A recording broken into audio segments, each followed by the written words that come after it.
You know and I'm tired too. I gotta work, so yeah, I probably will look a little tired. That's fine. I don't care. I don't care at this point. It is what it is. Tomorrow when I come back on, I'll be more up. You know what I mean? Let me see. Woo. Yeah. Now y'all see how this conversation went. Y'all understand that these people are trying to latch on. Thank you, Nicole. Please share, sweetheart. Thank you. I appreciate you. You see how other coaches trying to latch on to the culture. They literally, thank you, Shy Legacy. Please share my guy or my girl. I don't know, Shy Legacy, if that's a female, whatever. Please share. But it seems like that Black Americans or foundational Black Americans, same thing. But y'all know the definition. I'm not getting into that again. But it seemed like what we are trying to do, we are now fully getting on code and protecting our legacy, because our history has been told in such a way to whereas we don't supposed to love who we became living on this continent, or for some that already been here, for our own history. Everything that we do, we have to give credit to somebody else. We got to keep giving these Africans credit. Yes, Mother Africa. But what we do here has not been done there. We are two different types of species, ethnic groups. We are different people. We are not the same. We are not the same. So everything that we are doing, it's a paradigm shift now. It's a paradigm shift. And everybody is panicking because we not there to fight for everybody now. Everybody got to hold their own nuts when it comes down to this politicalness. Everything. You guys you associate with governments this world. Their level of expectation, in what they have is low. And they all of these motherfuckers, all that shit that they did for us and for these Africans and Africans abroad, what did they get out of it? Not a fucking thing but a fuck you nigga. I can guarantee that. Nothing came out of it. Some perks and whatever came out of it. There's some came out of it, but the overall theology of what the grand scheme of things of what they wanted to unite in all this utopia shit, nothing, because they didn't care. Have that dream, nigga. Our dream is to come here and take all your resources and fuck you, nigga. That Black Pan-African movement is dead and is in a deep coma. That's it. But anyway, I'm still not finished, but I said a lot, so I'm going to be quiet. Go ahead, brother, before I play these videos. I know I said a lot, and thank you for being quiet. Okay, thank you so much. So again, my version of Pan-Africanism, and I think shared by my professors, Dr. Leonard Jeffries, Dr. John Clark, Professor Small, is that Pan-Africanism talks about the unification of the Black world, right? Reparations is something that some group of people think that the white man is going to give us a check. That's a very narrow view. Black people shouldn't be fighting each other over something that no white man is never going to give us, right? We can get de facto reparations in our cities and counties if we control the governments. Then we can landmark, then we can make sure that there's housing for the majority of the people who are Black Americans in Black American cities. The amount of Caribbean people in our cities and Africans is very small, not enough to even worry about. They're not interfering. Who's interfering is the lack of Black American unity. Now, That's true. Okay, great. So me and you cool after the break. Now, let's go to hip hop for a second. Now, what the problem with the FBAs is that they are discounting the achievements that the Africans from the Caribbean and other places, right, have helped the Black American. So I'm talking about unity. So, for example, the pioneers of hip hop, right? DJ Kool Herc, he's not FBA, right? He is credited as being the founder father of hip hop, really was cowboy. Cowboy created the term, but he immigrated in the Bronx, right? He was born in Kingston, Jamaica. That's DJ Kool Herc, right? Okay, so you're gonna say F Kool Herc, African Bambaataa. No. Most of you people don't know African Bambaataa is not no goddamn FBA. Africa Bambaataa was born Lance Taylor. He was born to Jamaican and Barbadian immigrant parents in New York. You're saying F Africa Bambaataa. Grandmaster Flash, Joseph Sadler. Here we go. He was born to Bayesian parents who immigrated in the Bronx in the 1960s. You're saying F Grandmaster Flash, right? The notorious B.I.G. His family is from Jamaica. We know. Everything you saying. We not 6-year-olds. We already know this, sir. I'm giving you the history. We know the history. You're not teaching us anything. Like Larry, I'm teaching a bunch of people something. No, you're not. I can guarantee you. It's not the Why first are you interrupting me? Busta Rhymes, but F Busta Rhymes. I don't like Busta Rhymes. I don't like nothing he say, right? I think he should be canceled too, right? But he was Jamaican. Heavy D. Heavy D is from the Caribbean. Wait, hold up. Nicki Minaj. You're saying F Nicki Minaj. Her family from Trinidad. You are special. Foxy Brown. You're saying F Foxy Brown. She was born to Trinidadian parents. Slick Rick. He's black from London. Oh, shit. Thank you for bringing up Slick Rick. Slick Rick and Estelle. Cardi B. She's Dominican and Trinidadian. You're saying F Cardi B. Estelle. ASAP Ferg. You're saying ASAP Rocky. No, that's ASAP Ferg. He was ASAP Rocky is Trinidadian as well, or Panamanian. He's immigrant. Why said right now? That's just Akon. You saying F Akon too? So I'm just saying hip hop. There's a lot of people in hip hop that are not FBA, right? They from the Caribbean, but you saying F them. Now the civil rights contributors, Marcus Garvey, Jamaican. Y'all don't give a F about him. Stokely Carmichael, Kwame Ture, born in Trinidad, right? Y'all don't respect him. Shirley Chisholm, she's born from parents from Barbados and Guyana. Claude McKay, right? He's a central figure in the Harlem Renaissance. He's born in Jamaica. Inventors and scientists, John Brown Rushron, born in Jamaica. One of the first black men to graduate from an American college in 1826, right?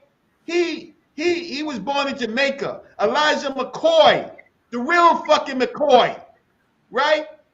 Right? He was born in Canada. Granville Woods, right? The real McCoy was born in Canada, black from Canada, right? Granville Woods, he came from immigrant parents. Shirley Ann Jackson, she was born to immigrant parents. She was the first African-American woman to earn a doctorate from the MIT. Ernest Everett, born in U.S. to immigrant parents. Percy Julian, right? A pioneer chemist. He wasn't an FBA. Athletes. All right, so now let's get into it now. Go ahead. No. I'm going into Black Americans. I'm not finished. Right? I know. We can see that. Joe Embiid, a dominant NBA player in the Philadelphia 76, born in goddamn Africa. Dikembe Mutombo, born in the Republic of Congo. Hakeem Olajuwon, right? Born in goddamn Nigeria.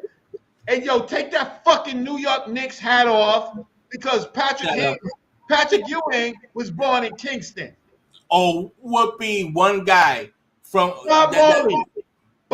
So you disrespecting Patrick Ewing? Who is this? Why are you putting things in our Right? mouth? They stealing False, man. food. Why are you saying we are disrespecting them? You Right, right. creating a narrative that is false. That's why we looking at you like you crazy, because who No, is you're not saying looking at that? me like crazy. You Imam, born in you're nut. Somalia, You're nut. one of our famous supermodels that everybody loved. Idris Alba. Don't ever watch a fucking Idris Alba fucking movie because he was a black born in London to African immigrants. Right? This dude, man. This Right? ooh, Oh Lord, no, man. cooking your goddamn books. So You the fact cooking of the what? matter is, the What are amount you of cooking? these people that I talked about is a small group, but they contributed. Why fucking attack them? Now, are you asking, or is it rhetorical? Is it I'm rhetorical? telling you, why are No. you fucking attacking them? Now, did you hear me Hey yo, attack? Nikki. Hey yo, Nikki. He's calling you a Tesla, yo. Yo, Slick Rick. Yo, You rest weird. in peace, B.I.G. I'm really understanding you He weird. ain't got no love for You you weird, bro. because you are immigrant. Who This says dude, that? this Who dude, and who is saying that? these Now, people, these are vulture coaches. They stealing vulture your coaches. defense in Black America.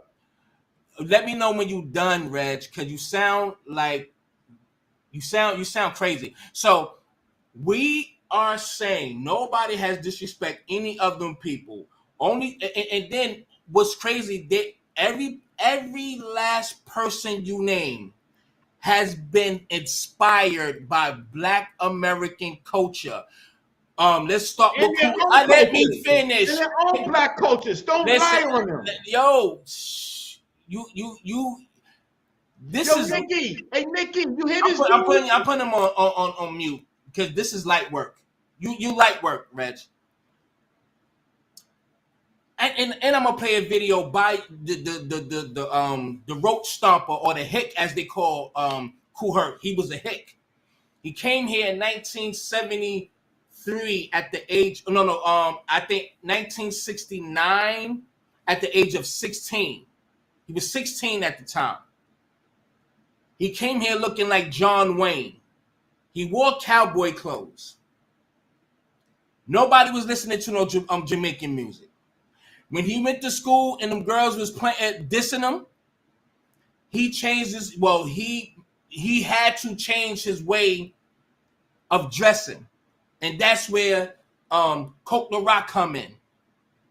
There was DJs that was all around the Bronx that was already DJing already, that was already doing the merry-go-round already. Where he got that from, and that August 4th, 1973, that was not no damn start of hip hop. It was just some small little ass party that he threw for his sister, and only thing he did was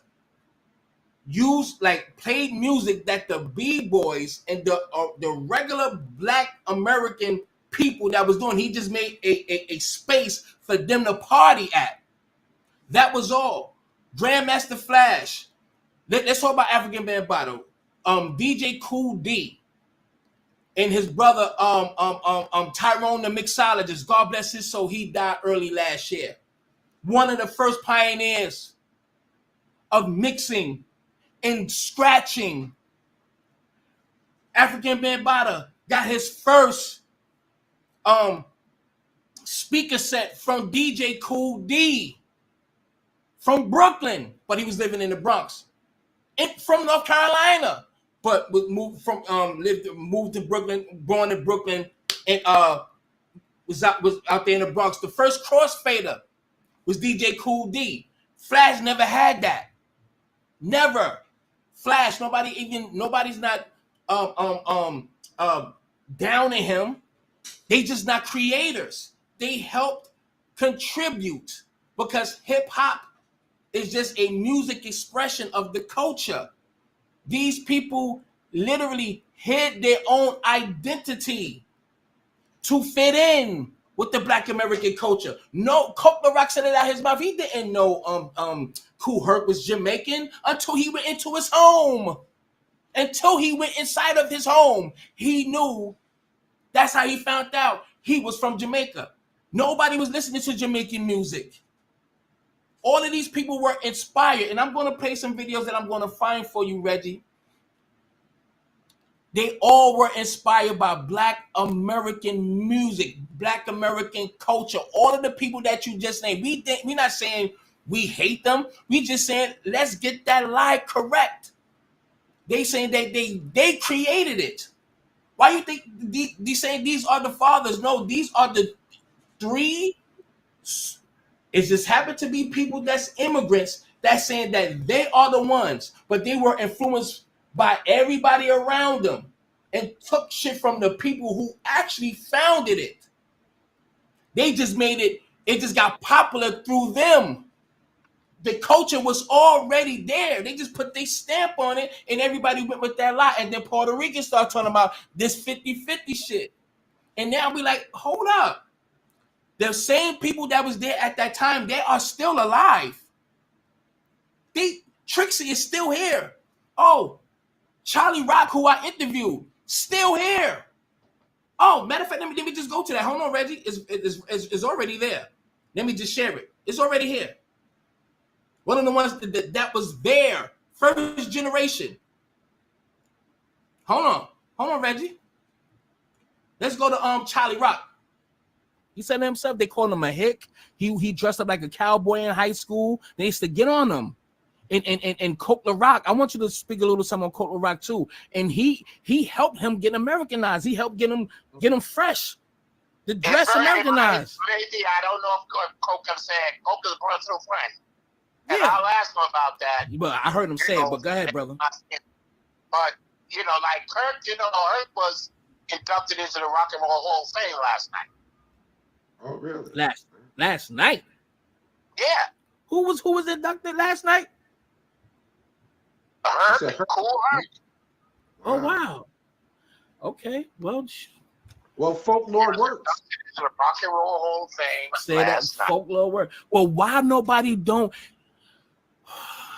Woosah. Why they don't give us the credit? All right, you got inducted, you got the award. I want to give shout out to the African Americans that Americanized me, that showed me the way, that showed me what to play, that showed me how to dress. But see, that's what I'm saying. That's how they erase us. And please, this is why I'm gonna say something. Fuck. Excuse my language because you're my elder, but you've been cursing too. So fuck that. Busta Rhymes and Fat Joe, what's your thoughts on them going around talking crazy? Nah, son. Bullshit. Neither one of them was there in the beginning. Let's talk about it. Yeah, because it's kind of it's up, man. Neither one of them, and that includes just about all the people that I tell you, the people who were there in the beginning was Furious, Melly Melodum. Yes. They were there in the beginning. Oh. Bam and Us.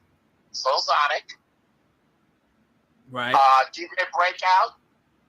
Included Sha Rock. Sha Rock was a big girl. Salute to Sha Rock. I like Sha Rock. That's my girl. All right? Mm-hmm. And, all these are American blacks. And like I said, Herc was born in Jamaica, but he was Americanized. That wasn't what influenced his style of playing. Got any questions? Because it's so much. I'm gonna go to the Puerto Rican one. Let me go to my shorts, and then I'm gonna let you speak, Reggie. Let me go to my shorts real quick, because I go directly to what we were just speaking about. Let's go right to my shorts real quick. My channel. Let me go to my shorts real quick. Let's go to the B-boy. Let's go to the B-boy real quick. Meaning the black youth are the pioneers of B-boying, are the pioneers of hip-hop culture. There were Puerto Ricans with us, not many, though. Not many. And the Puerto Ricans who hung out with black kids. That's right. And they got a lot of static from their own people, not from us, from their own people. Why are you hanging with those Cocolos? Why are you doing that Cocolo dance? I know this.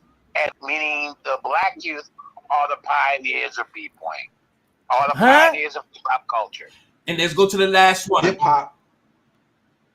Hip-hop is Black American culture. It started with Black Americans, And shout out to he definitely pushed back against that.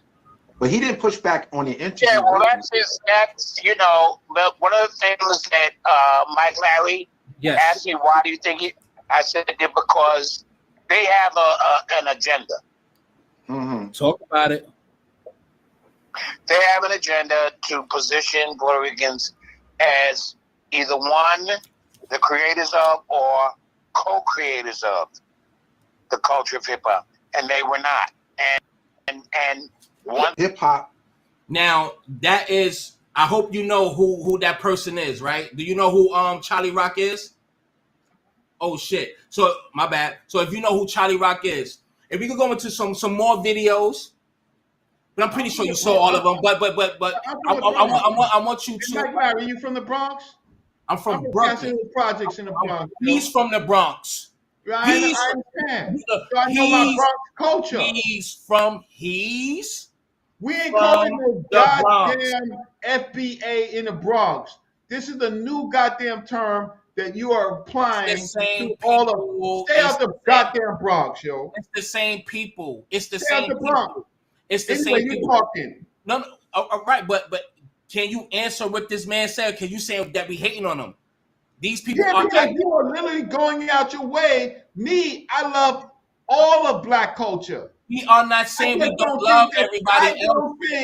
I love all of black culture, but I don't think that we should be disunified about some fake money that the white man ain't never gonna give us. Let me ask you.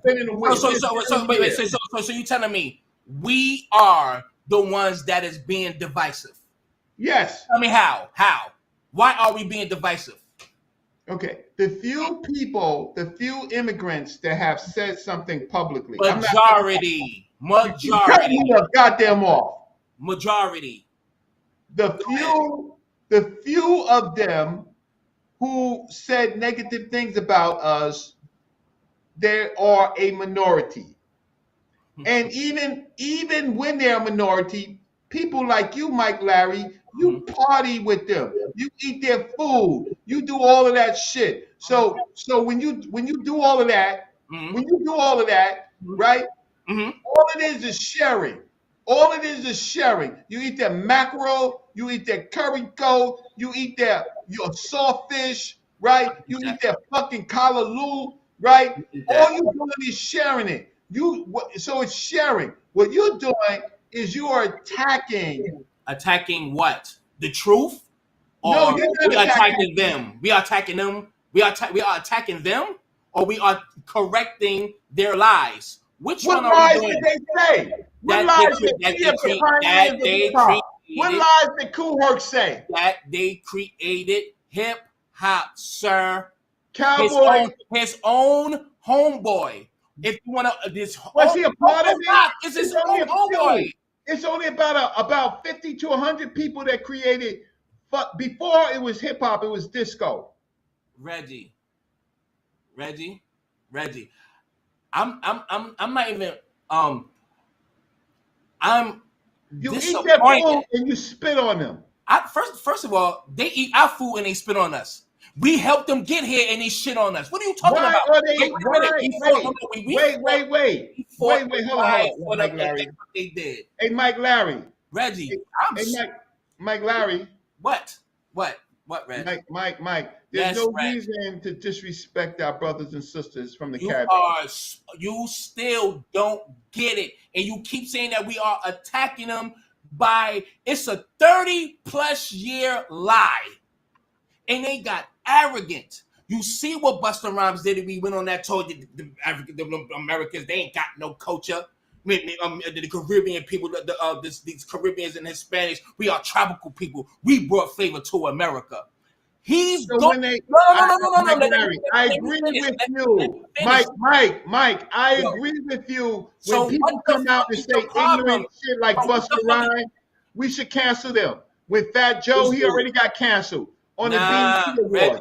Reggie, I swear on everything I love. Why are you making me the enemy? You can't. You have me come on your show. You making me the enemy. Disrespecting me, right? You. You made me the enemy. Look what I didn't make you the enemy, Mike Larry. You my brother. I got love for you. I got love for the things that you say. I follow you. I'm just saying it's a bigger picture. What's the bigger picture, bro? The bigger picture is when the Irish came to America, they weren't even white people. Neither was the Italians. They weren't the WASP, right? When the Jews came, but one thing that they all did, all those immigrants and those founding Protestants, they got their asses together to exploit us. Our problem is our division. Our division is our weakness. Don't forget that the Anglo-Saxon, their numbers were low, as it still is to this day. So the ones that they called the peasants, like the Irish and the Italian and the small hats who they are identified as Jews, they all got classified by the United States government or the white people and made them or let them classify themselves as white. They opened the doors for them. No, and that's what I said, no. Let me finish. But that's what I said. No. You did not say that. Yes, you I did. I said you wasn't listening. You better go and get a cotton swab and swab out their ears. I will today. But like I said, did the doors open up for us? No, we can't classify as anything but Black American. Our problem, Mike Larry, is our disunity, picking fights with Black people. You see, listen, you saying picking this the thing that's bothering me. You saying the people who has been lied on, who is now correcting the lies, is picking with people. You too damn smart to act like you dumb. Because you are smart. You are analytical guy. But you sure acting like you have no, I don't know if your shit froze up or what, but you acting like something is really wrong with you, kid. That is insane, y'all. I think his shit is frozen. I don't know. You have to come back on, but yeah, he dropped out. He's gonna come back on. But are y'all listening? Are y'all listening to him? This dude is literally saying that we attacking people, but these people come here and literally shit on us. You got no culture. You don't know where you come from. These African girls is asking, it's like they ask Black people in Europe and even here, where you from? I'm from America. No. Where you from? I'm from America. No. Ain't you African American? Where you from in Africa? Of course we don't know. We've been here for damn near millennia. We from here. But they won't say that about a Jamaican. They was dropped off first. They won't say that about Hispanics. They won't say that about the Brazilians, the South Americans. How somehow they know where they're from. But they were dropped off just like us, and they identified themselves as Jamaican. Do they call themselves African Jamaicans? No. Are they classified as African Jamaicans? No. Are they classified as Haitians, African Haitians? No. African Hispanics, so on. The answer is no. So now we call ourselves just Black Americans or foundational Black Americans. It's a problem, and now we don't know where we come from. We don't have no culture, but all of y'all are mimicking our culture. Let's go to the videos. I don't think he's coming back on, but Reggie, I am so disappointed in this dude. He's attacking us. You're Black American, and now with all due respect, you can take it as disrespect. I don't care. You literally sound like a tether. You really sound like a tether. Like, real talk. His whole mindset, and he's smart enough to understand our plight. Y'all remember he wrote up some shit for the reparations? I made him answer. I let him defeat his own self. Who was the reparations for, Reggie? The reparation bill that he worked on, and he's been working on this for a long time. I remember for years. Who are the people that you want to, get reparations?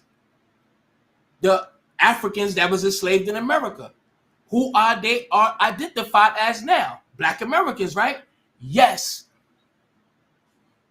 Those are the people that we identify as foundational Black Americans. You talking about the same people. You just defeated your whole argument. You went through all that so-called scholarship. Not saying it ain't, but you said all that shit. For nothing. All that word salad for nothing. That's crazy. But anyway, I'm gonna play some more videos and I'm getting out of here. But I'm glad I'm off today. Let's continue. Fuck that. We gonna get into it. He ain't coming back on. His damn motherboard burnt the fuck out on his damn laptop or something. We ain't finished. Let's go. And I need everybody to share, man. Y'all gotta share, man. Y'all gotta share for real. Here we go. Let's continue. You already see this piece of crap. These people in these political seats in look at these foreign immigrants too. This is a municipal card provided by the city of Detroit to introduce you or to allow you to be able to access city programs, city all these immigrants getting those city programs, getting ID cards and all that crazy stuff. Hold on. It was something I wanted to show before. Hold on. And hold on. On a little drive and pulled them over, they would definitely behave themselves now for some YT people, wouldn't it? Move like a slave. And the police are slave masters. You know it. In the water. Nah. Mm-hmm. That's literally what you're doing, innovations. So when anybody tries to be like, oh no, that's not the case. I know a lot of people are not on UK TikTok, but there are so many live streams like this in UK TikTok, and it just got more and more diabolical. And I told him, I said, I'm gonna upload this, and he blocked me immediately. Meanwhile, this guy has like 4 or 5 pages with the same name on top of it. He's like, I don't know why. Like, where are the UK people to actually address or ban or report these particular accounts? Because I understand it's not all UK people who think like this, but it's diabolical to allow these people to behave and talk like this. But that just show you all across the board what they think about Black Americans here and our slavery. Said to her priority. This is a newly elected. This is 2022 Haitian American Congresswoman Sheila Sophilus, whatever. McCormick said that her priority is to fight for Haitians, but the problem is she is also a member of the Black Caucus. American Democrat to be elected to Congress, and she now proudly represents Florida's 20th district, representing one of the largest Haitian communities in the United States. She has vowed to give them the voice that they need. Representative Shirtless McCormick. Let's keep it pushing. We get it. Hold on, it's still something that I wanted to show. It's all the way down here too, so it's all the way down, but I got some stuff all the way up there too. I don't know if I need to say pause, but I guess that it should not be a pause. But look at her. Her husband's like, a bitch, put that wig on and look at them ears. Please get out of here. Who is that? Oh, that's her kissing that Congress dude. Hold on, it's coming. It's coming. Just give me a second. We broke the Democratic plantation to get wide open. Negro crash are big mad. Let me see. This is some teller shit. Was that 85% of black men that vote for a Democrat? Oh no, that's the Obama shit. Hold on. It's coming. I just want to show it. Y'all seen it before, but I just want to show it again. It should be coming. It should be coming. Hopefully, I don't need to say pause again. Oh yeah. This.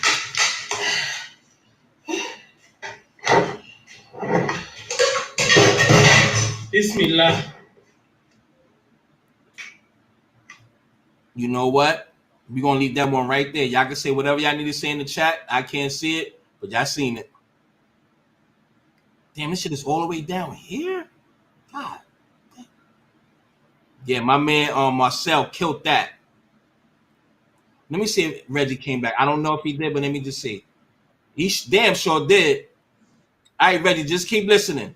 Just keep listening. If you're there. Are you there, brother? Yeah, I logged in on my phone. My internet is messed up. All right, but you just hold on, please. All I am not playing that. I don't need no copyright. But this is your homie, ladies. I'm single and searching. It's gonna be a while, brother. But let's keep it pushing. I'm not done. I just need to find what I wanna show. FEMA depleted funds for illegal immigrants. All of those things. This is raw meat, and this is the Pan African movement dish.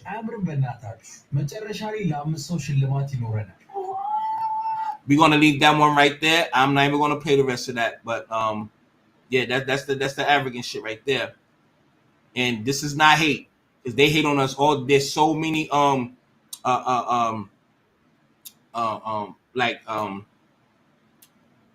like spaces on Twitter and all this stuff, how they be talking about Black Americans and all that stuff, how they it's y'all know what's up. I just want to show, damn, yeah, it's all the way down here. Oh yeah, this is one of these Africans right here doing this type of stuff.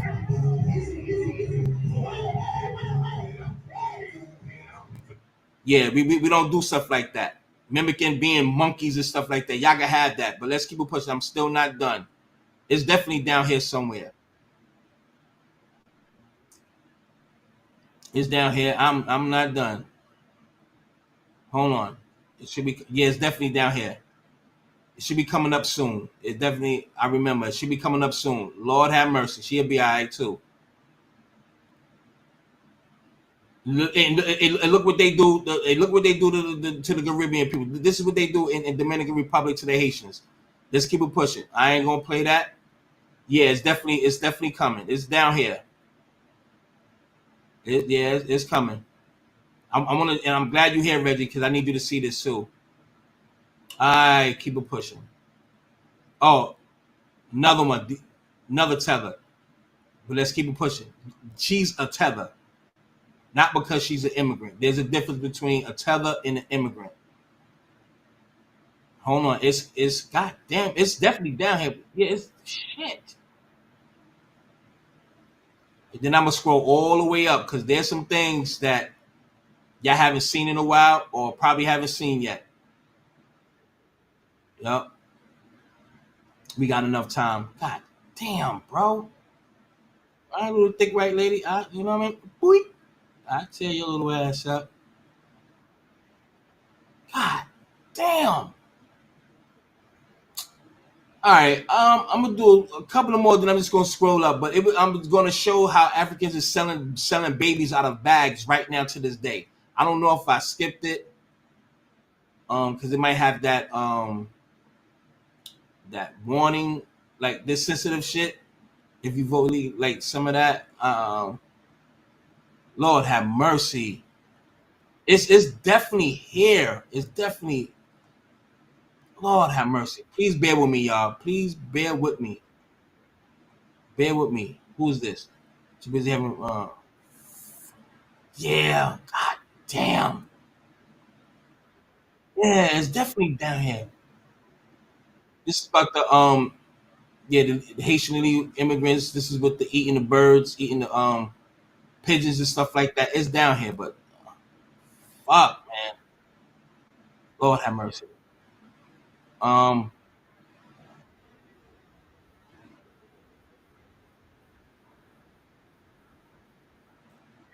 ain't looking for feces. Go ahead.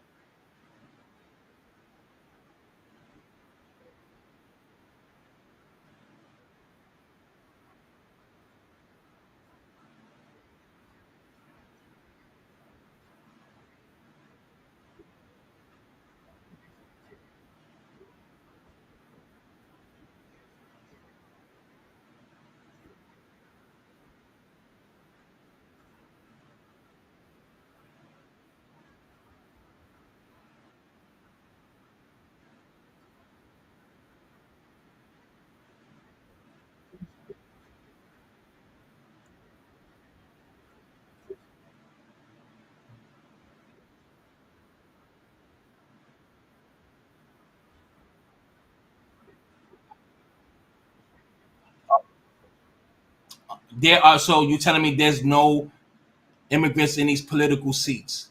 That's what you telling me. We talking about high up. I just showed you this. No. It's yes or no. They are. I just showed you a professor. They are. They are mostly these feathers. They are. Yo, but you ask them because you have to. We were blind. We thought everybody was our damn family. Of course, how did we get them in? We ain't show love. We listen. We voted them in, right? They are. No, you get on my nerves now. Go ahead. Nobody is not. Go ahead, bro.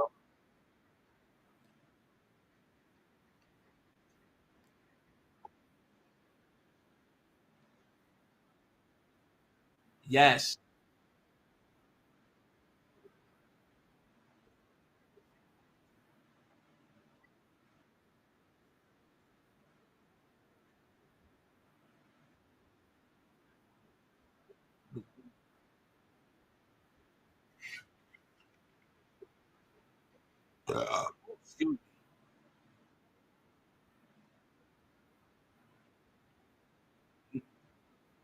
Well, I can't let you talk about my peoples like that. They are very very well smart people. Yeah.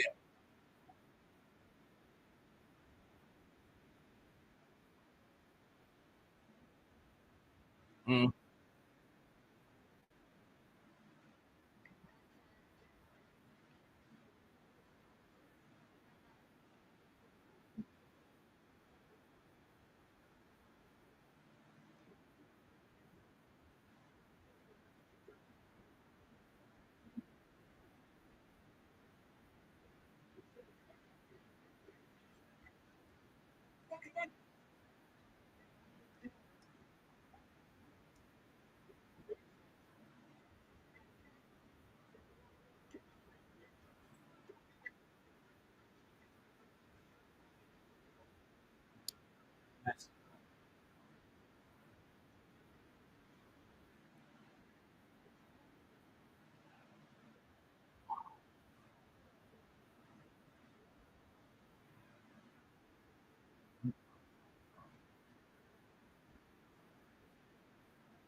And that is I thought that shit was on. My bad. I thought y'all was able to see. But that is true. That's absolutely true. That what we need. That's what we need to do. We just Right. So had why are your people every disrespecting me from giving history? I'm giving history. I only give citations and sources, right? I give you what I've learned in college, what I learned in the black movement, what I learned from my elders, right? I mean, look, it was Louis Farrakhan that did at least three bona fide Million Man marches, bringing millions of people to Washington D.C. He's not black American. we know He's that. not black American. Yes, he's on code though. Malcolm X, his mother is from Grenada. We know that, but he was on code and he spoke about them immigrants as well that come over here and think they're better than black people as well. So we need to So be we on did that. code. We need to be on Right. code, but we don't need we don't we could do it as black Americans. We don't need no new movement that ain't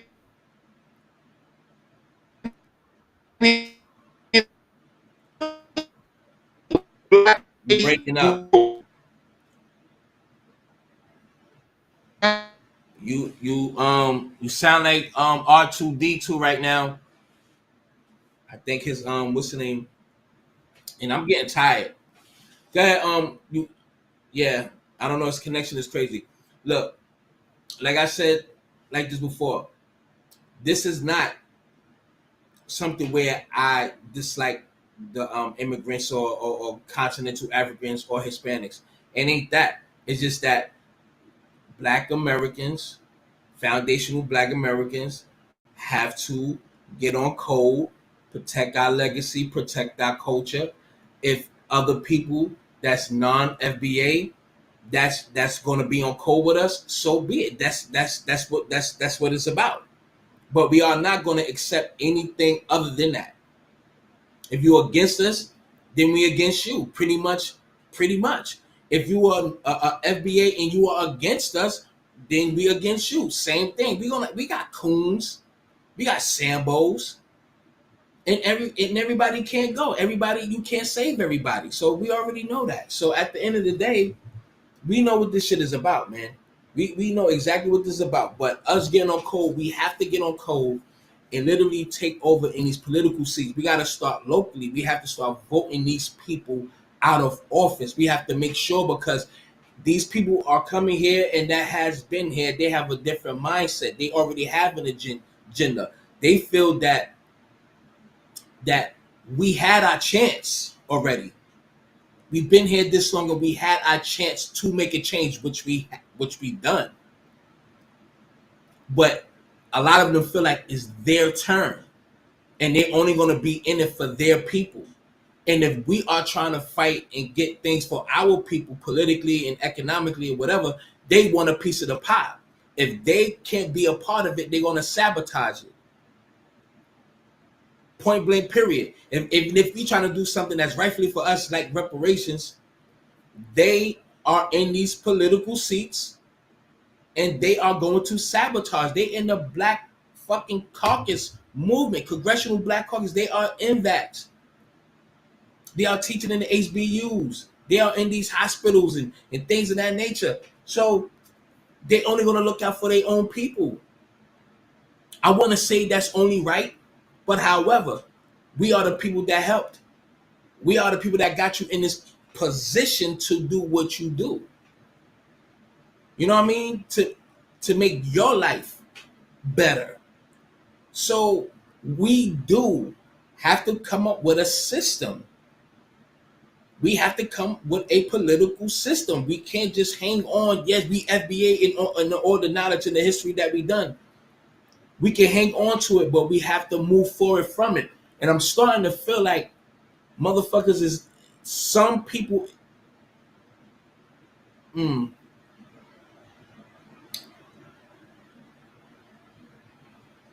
I think motherfuckers is not try to put a real plan together. You know, talking about it, but there's no real plan. You know what I'm saying? I mean, there is people that has a plan. You know what I mean? Like the task force, the reparations task force, especially the one in California and others like in New York or whatever. But we have to stomp hard with this shit, because I'm telling you, man, like we're gonna get pushed to the side. We already being pushed to the side. We are being replaced, y'all. It's real. We are being replaced. And if nobody can't see that, and we only want to go off here with FBA, then what's the problem? There's a problem. It's really a problem. So I think we really need to fucking wake up, man, and really get serious. And I know we're serious because the paradigm shift is here. You know what I mean? We kicking ass and taking names, and we are creating this code, this code of honor, this code of legacy. You know, this code of lineage, and including myself. We all just can't talk about it. We gotta really make this shit happen, because our lineage is at stake, pretty much, and they trying to replace us, man. You know, we got to get this shit right. We do need to get serious, and I think this is a step in the right direction. Absolutely. And I said this before. Thank you for reminding me to say that, because this paradigm shift is moving in the right direction. It only gets better from here. So the movement is great. It's just a stepping stool for a better outcome. And I have faith, and I know that good things is going to come out of this, and we definitely going to get it right, because we on code. We definitely on code. So we just got to really keep this shit going. So just spread the word, you know, spread the knowledge. You know what I'm saying? And we're gonna have to start locally. We have to have something. We got to have chapters every in every state. We got to have chapters. I'm gonna get out of here in a few minutes, Reg. So another a good 20 minutes. I'm getting out of here because I'm starting to shut down. But we have to really get on code and like I was saying, have chapters in different states where we all have our plans together, our bullet points, our demands, and our local governor or mayor, whatever. Vote the right ones in. Show that political power. Show that we are serious. And if they're not going to abide by or help, but they need our votes, we have to use our votes as collateral. Okay, you want my votes? You have to do this. You know what I'm saying? So we need different chapters across America to whereas we start locally and move up. You know what I'm saying? And really make our numbers show and reflect that we do know the power that we have and we're going to use it accordingly. Go ahead, Reg. Yeah, so I don't have a problem with that. I just think that there have been plans. There's the Organization of Afro American Unity. We need to revise that. I wrote a plan called the Black City Plan. It's an ebook, it's free, theblackcityplan.com, right? And it is about being on code. It's about supporting people that support our best interests. But my fight, I've spent a long period in the reparations movement. I don't think that the reparations is something that should divide us. We need to do what you said, which is in fact to write plans. But when people start writing and falsifying history and spending their time attacking people that don't move the needle, that's unnecessary. What's necessary is the things that you talked about, plans. So I've read the books. I read Blueprint to Black Power by Amos Wilson. I've read Powernomics. From that, I read the Organization of Afro American Unity, and I am part of the Organization of Afro American Unity. Um, so we have essential things that we can actually put together. But the FBA site is just a website. It's not cohesive. It's not a lot of history. So people are joining a grassroots movement, but we need lawyers, we need elected officials, we need business people, we need those people. And maybe when they come to the Foundational Black Americans group, but the problem is the only people who are coming are grassroots people, and many of those people don't know the whole history of Black America. So I'm tired, like you, right? You, my brother.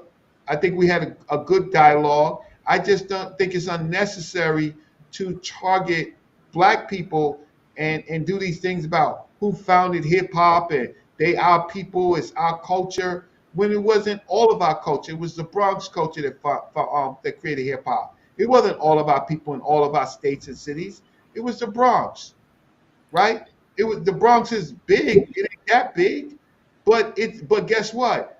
We got raped by the industry, just like Detroit Motown got raped, right? By the industry. We need to figure out how we can keep the power in our majority cities where we live, right? And in our cities, we are the majority, right? In our cities, Black Americans are the majorities. I don't just think that we need a term that's not well written, right? So we had a good dialogue.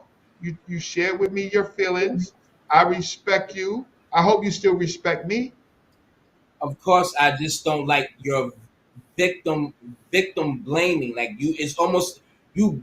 You're doing that, Mike Larry. No. Let me. No. Your whole stance, and you just said it during this calm outro, that we are targeting people. You are pointing as if we are the ones that's just creating this division. They just, you know, when you poke a bear, you know what I'm saying? You kept poking me, you kept poking the bear till the bear woke up. That's what all the Caribbeans and Africans has been doing. So now when we finally have something to say and correct it, we are being divisive. We are only reacting to their actions. And I think you are a smart scholar. And it seems like you are lacking the common sense of the definitive reaction and stance that we have and why we are regurgitating what we are regurgitating. We are only reacting to their actions. We are the reactors to their actions. And that made us snap and say, you know what? It's going to be foundational Black Americans. Mike Larry, I keep telling you, this dude. Mike Larry, we went to the official website. We read their terms. Don't say nothing. Sir, you wanted to have 1,000,001 pages. That is just something just briefly put. You're making it seem like that's the all be all. There is more to that, and you then do the work, Mike Larry. Then rewrite it and make it more distinct. Look. You see how y'all had y'all run? When y'all had y'all run, y'all had a great run. I wasn't there at the beginning, but I was there like before the half of it, I guess, as an outsider watching, as Black News 101. So y'all had a great run. Y'all still running. I'm not saying it's dead. I'm not saying it's dead. It's thinking. That's Sarnetta's business. I come on as I'm trying it's to. It's not my business. I don't control shit. I just come on and I'm tired. At the end of the day, I still respect you, but I am not going to sit here and let you think you're going to define something. Mike Larry, you don't know how. Mike Larry, you don't know how things work. When things have to be defined, when they're not defined, right? Then it's scatterbrain. It has to be written right. Black American. So tell me the what are the correct right words while you are writing this reparations bill? What are the code words? And I mean, if it's specifically for Black Americans, right? Can anybody else latch to it? A person who was that was born here that is a Jamaican, but his father is from Jamaica. His mother was born in Jamaica, but he was born on American soil. Can he consider himself as a Black American? I'm gonna say it again. If his parents are born on an island, but he was born here, can he consider himself as a Black American? He or she can consider themselves a Black American, but not entitled to reparations based on people. This is the thing, because now they are claiming that's what they are doing. This is, if you are listening to the spaces, they are literally saying that they should get it too, because they went through the same racism. Mike Larry, I just told you, agree with me or disagree with me, right? It's a certain term you have to use. Agree or disagree with me, please. Do you think that the white man is going to give us reparations? Yes or no? I feel that, to be very truthfully honest, I am very 50-50 with that, and I'm being very honest, because I feel like that's going to be that's a long battle. It's going to be a long. It's really going to be a long Larry. In the meantime, Larry. I'm 50-50. In the meantime, what should we do, Mike Larry? While we wait, Black Americans and no one else should be entitled to our reparations, because in the meantime, we passed reparations. Now, in the meantime, while we wait for the white man to give us crumbs, waiting, right? we have to work. We got to push for. We're not just going to wait with our hands out. We got to get on code. We got to put things in place. Mike Larry, you know me, right? You know me for certain years, right? Yeah. I've been out in the streets. I can show you the protests. I've been to so many protests, right? I know so many black leaders personally. Go My ahead. problem is that there's a lot of people who just talking and they haven't joined the black struggle. They just talking. Hmm. They don't risk nothing, sacrifice nothing. They don't honor the political prisoners. They don't honor Malcolm X. For the last 38 years, I've been part of the organizing committee for Malcolm X's pilgrimage. I know Sister Betty personally. I knew Sister Betty personally. I knew Malcolm's sister, Ella Collins, right? Um, um, so many people involved in the black struggle I have tried to give aid to and support. My problem is there's a lot of people running their damn mouths that don't do nothing for black people. Oh yeah. So I meant to ask this question. I'm sorry. I posted I've been asked this question, but let me just ask it now. What's your problem with Tariq Nasheed? Because that's all what it's saying, that the name has not been mentioned. But I know that's the core of this. Let's get into it now. I should have been said it, but goddamn it, let's say it now. What's your issue with Tariq Nasheed and the FBA movement, and what do you think about his the rallies that he did for reparations? What do you think about that whole movement and how he disseminates that information? Personally, I've known Tariq Nasheed for maybe 6 or 7 years. Personally, he's my brother. He's always been kind to me. He's a good brother. And I supported his videos, his videos, and I largely supported his business. My professors, he met with my professors, which is James Small and Dr. Leonard Jeffries, right?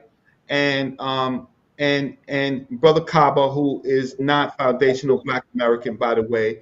He used him, and he used a lot of my teachers in his works. Yep, and his hidden colors. You're absolutely right. Right. They all came from the conscious community. You're absolutely right. Go ahead. Right. So Tariq Nasheed is my brother.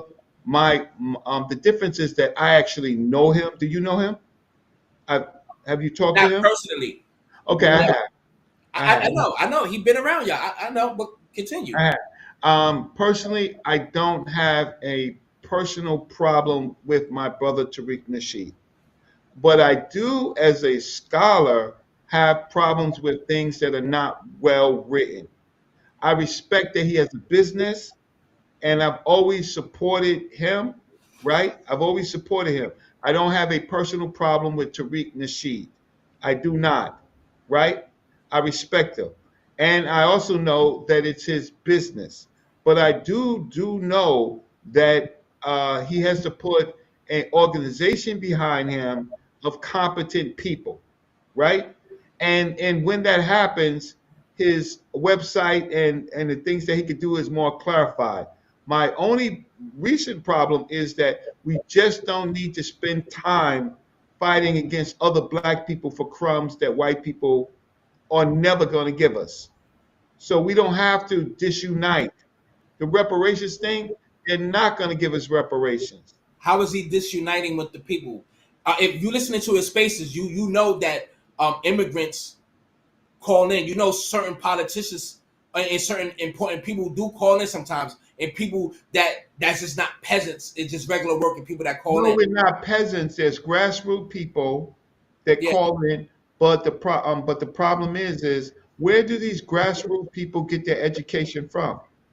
See, I come from the streets of the Bronx, just like you come from the streets of Queens and Jersey and places where you've been, right? In Right? Brooklyn, don't forget that. In Brooklyn. Okay, I know my community, right? I knew it during the time of hip hop, right? I knew it through the drug culture. I knew it. I come from the Castle Projects, right? I grew up. I met Dr. John Henry Clark.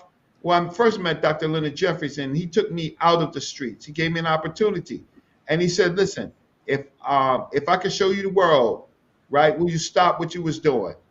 And I was doing stuff, right? So he saved me. All my close friends, they're federal felons. My close friends, they federal felons. They're not normal felons. And my other friends, they state felons, right? He gave me an opportunity. He took me to Africa. He gave me a chance to see the world. I went with him and Dr. John Henry Clark, right? I met Bishop Tutu. I met almost every black leader that's out there and spoke with many of them. I don't have a problem personally with Tariq Nasheed.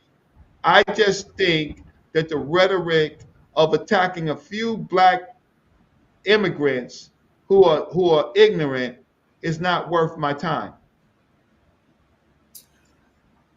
I if I'm not no advocate of Tariq Nasheed, but he is definitely exposing the lies and the two-facedness of people that we so-called fought for or we call our brothers. And when you listen to those conversations, those people that we call tethers, there's a difference between immigrant and tether. You should listen to what they say. You should see how they personally feel. And then expose political people that's in political seats who have big voices, who can move the needle, who has counterparts that's in important spaces that can make things happen to our detriment. You cannot act like you say that he is not exposing the fucking showing the shame of these people who is actually in these positions that is detrimental to the Black American movement. You can't tell me that he is not doing. Okay. The realities is that it's largely with our political affiliations giving the Democrats a pass, right? And those black Democrats, right? Those are the ones that we entrusted our vote to, and they're the ones who's playing us, right?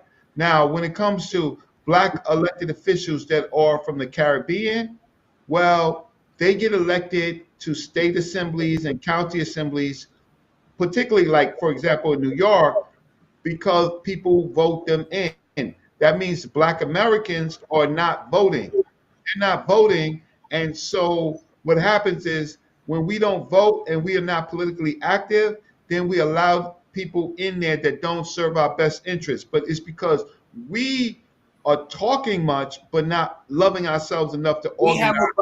We have a brother named Marcel who was running for office in South Carolina, who was sticking to the plan of freedmen. And he used the term freedmen for our reparations. There are people, because you making it seem, I'm giving you an example. There are people that is identified as Black Americans who are running for office, who is making change, who do have people who is voting him into office, but he is failing due to his stance. So there is a lot that is happening, but there is a brick wall. There's a glass ceiling. There is an agenda to keep us exactly where we are. And yes, we have to take accountability for not voting these people in or not being at these town hall meetings and things in that nature. But you cannot say that some don't want to be in these political seats and want the right people in there. But you have to understand the system, the government, the Anglos, those white supremacists, they want a specific type of people in office. Of people that looks like us, that can speak for us, but don't identify with the plight. That's why they have immigrants in office. It's not just black people not voting, it's white people making sure that they get in there because they can speak for them. It's not one, I end right there, it's real quick and simple. It's not a one layer. It's many layers. Okay. I wrote a document, 223 pages. I took 2 years out of my life. I wrote the Black City Plan. And in that Black City Plan, I had to deal with another organization called the Moors, who were saying that we weren't, our nationality is Moorish, right? And I debated the whole organization, right? You should watch it. You should watch it, right? I said Black Power. You can hear a rat pissing on cotton. They would not say Black Power, right? so they don't like the word black. So in my early years, I had been dealing with other organizations that don't like even the word black, right? I spent a lot of time dealing with groups of people who are divisive to black people, right? Because of their own petty training and thinking and orientation. I have the reason why I'm on your show, Mike Larry, is because I actually have served black people for since 1983, right? That is true.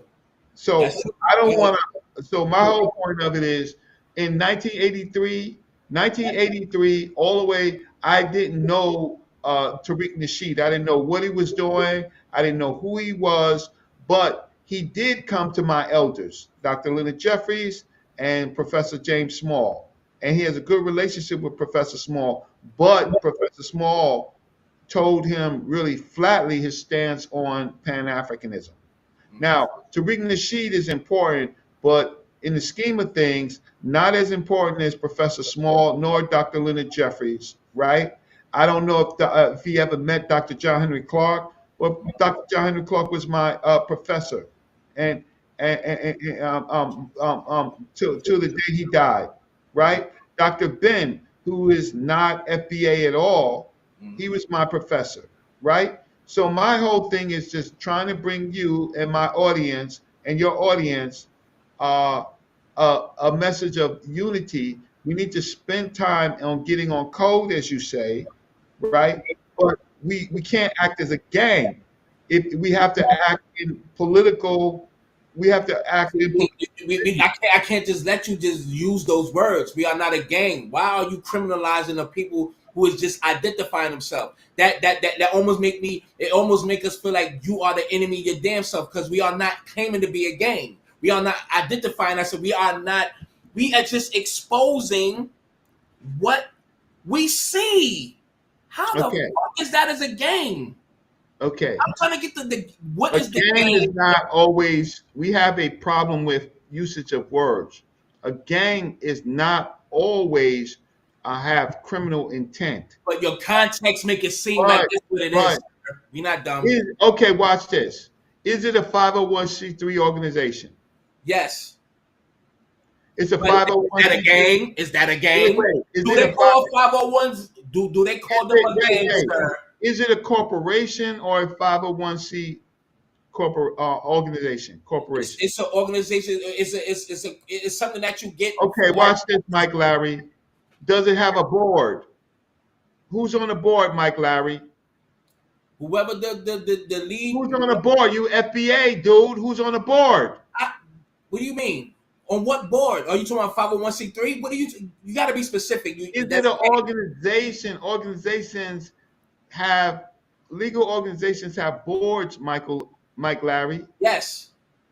Who's on the board? I don't know. Of what board? Are you talking about FBA, sir? Yes, that's the only thing that I don't know. But so just say the nigga name. Because I feel like you got heat for it to me, because how you speak. No, hold on. Because the way you speak, all that heat is really for Tariq Nasheed, not the ones, not for me. No, how you talk about us. You really want to say that to Tariq Nasheed? So just I'm saying it. I'm saying that if it's a proper organization, right? Either it's a nonprofit organization or it's a corporate organization. If it's a nonprofit organization, it has a board, right? Okay. It has a structure. What's the structure? Who's the president? I can't tell you. Just say who's the vice president? Who's the treasurer? I don't know, sir. So what are you saying? What's the point of that? Who has a 501c3? Are you saying Tariq Nasheed or FBA? Nation of Islam has a 501c3. Who has a 501c3? Christian churches have a 501c3. We know that. That's why they can't talk about. Islam has a 501c3. What is that? What are you? What's your point about that? You're not making a point. You're just saying. I'm saying a legal, organized structure. We went from a gang to 501c3. I thought the 501c3 was going to be synonymous with gang, because that's where all this 501. No, that's not what I'm saying. What's the point? Yeah, so my point is a legal structure. The Organization of Afro-American Unity was a legal structure, right? Right? These black churches are a legal structure. When it's a legal structure, when it's formulated like that, then you have a board, you have members, are you a member of FBA? It is not an organization; it's a lineage. And I don't understand. Okay, so that's the problem. That's the problem. You see, you're out of structure. You can't be on code if you're out of structure. We So identify ourselves as a lineage, and as we identify and classify ourselves as that, now we could go from we know who we are. It takes steps, bro. yeah, So and all right, hold on, no. I'm So the Indians, they came as they was on code. They are the native, whatever tribe that they come from. That's their identity. Now that's that first step, identity of naming themselves, right? And then now they go take those political steps to present to the government, and that's how they got their reparations. It's in layers, sir. So they started out with the lineage first, right? Or they didn't. Or they didn't. Or they didn't. Did the Indians classify themselves first, their lineage and their identity, and proof of who they are, and then they went to the government and did what they did to get their reparations? Did they start out with an identity first, or they started out with 501c3, Reggie? Answer the question, because you Mike don't Larry, direct questions. Mike Larry. Y'all Right? heard what I said, right? Let's see. Yeah, Answer Mike. the question. So you're talking. I'm just simply talking structure. Mike Larry. You answer the question. I am answering your question, right? The tribes, right, under the Bureau of Indian Affairs, right? They created. OMG, Reggie. Did they identify themselves first? They got their identity, their lineage together, the name of their lineage, they tribe, and then the first step is getting on code mentally. If you fight with reparations, you have to know who you are. Who are we going to be giving this reparations to? Just anyone? Identify yourself. Who are these people? The people that you enslaved. Who are they called? Black Americans, right? Show proof. Oh, let's go to the census. Identity first. What the fuck is wrong with you? You want to curse again? I could talk to you. I could talk to you without cursing, right? I don't have to play those games. If you're cursing, I just want to hear out your argument. I want to hear out your. I'm not from the goddamn fucking streets no more. Right. I want to hear your argument. I'm not from the streets no more either. But if I'm asking you a direct question, why is so difficult? You make it so difficult to answer a question. You too difficult to say yes or no. You got to go through all this shit and still you never answered now one of my questions. Are you frustrated? Because you don't listen. You're frustrated. Why should I? Mike Larry? With all due respect, why should I listen to you? And why? Say less. You getting the fuck up out of here. Bye. Peace. Peace. Peace. Beat it. Beat it. Beat it. Beat it. Beat it. Beat it. Get out of here, man. Get out of here. Get out of here. He's kicked off. Don't click that link because I don't think it's going to let you back in. I still got love for the guy, but nah, I'm Gucci because I gave him 3 hours and 23 minutes and 17 seconds right now, and he never once answered any questions. He just did gibberish and went around it playing word salad. Just semantics, just all around the board.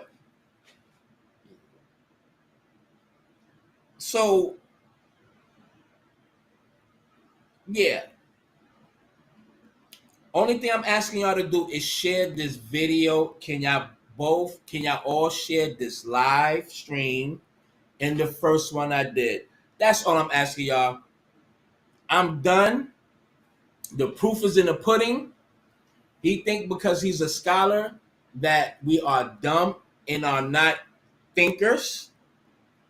And I don't even know why I wasted all of this time. Everybody, I'm going to eat. I'm going to rest. You still my brother too, Reg. I'm out.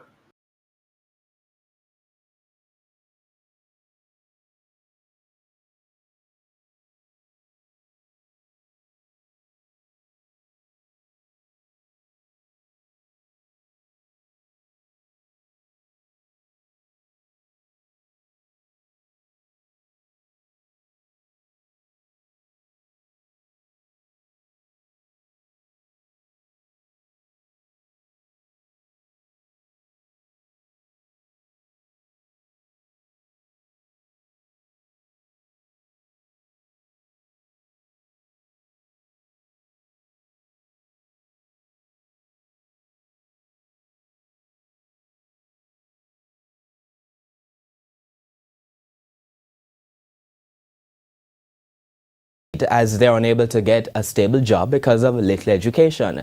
This evening, TVJ's Shamela Mitchell explores the issue of the poverty line in Jamaica and what can be done to reduce the poverty rate. Persistent poverty. Despite efforts by consecutive governments, the poverty rate remains high, even increasing in recent times. In 2014, the poverty rate was 20%. However, in 2016, it went up to 21.1%. That's a 1% increase over a 2-year period. 10.5% of the population is living in extreme poverty, meaning not even food they can afford. Matilda Edmondson from Johnstown, St. Thomas is one of thousands of Jamaicans below the poverty line. Miss Edmondson lives in this one-bedroom house with 2 adults and 6 children. The conditions here are horrible. The sleeping arrangement is less than ideal for a family of 9 with only 2 beds. Some definitely have to be sleeping on the floor. And the children, them have to sleep on the floor on a mattress. The 6 children are Miss Edmondson's grandchildren. When she start have children, she give me them. So that is the reason why I end up with all of them. And that's your daughter? No, daughter-in-law. Okay, so where's the son? Tell the truth, I can't tell. Running get deported from foreign, I don't know where he is. The eldest grandchild is 9 and the youngest 1-year-old. 4 of the 6 are in school and it's very difficult for Miss Edmondson. The principal at the school where the grandchildren attend oftentimes help Miss Edmondson with their lunches. The children, I don't really have any help for them. Sometimes I don't have the breakfast to give them to them. Miss Edmondson told us that she used to work as a domestic helper. However, she stopped mainly because of the children. Me can't go out, go look work. Because if I go look work, I don't have anyone to leave them with. Wilton Lewis is Miss Edmondson's common-law husband. They have been together for 9 years, just about the same age as the eldest grandchild. Since Miss Edmondson stopped working, Mr. Lewis became the sole breadwinner. However, he too has fallen on hard times. This has made it even more difficult for the family of 9. I burn a little corn on again, but it's the machete have to use and give me a pain in the shoulder. Now they have to turn to Miss Edmondson's middle child, Stephen White. Stephen says he has 2 children and his mother cares for them.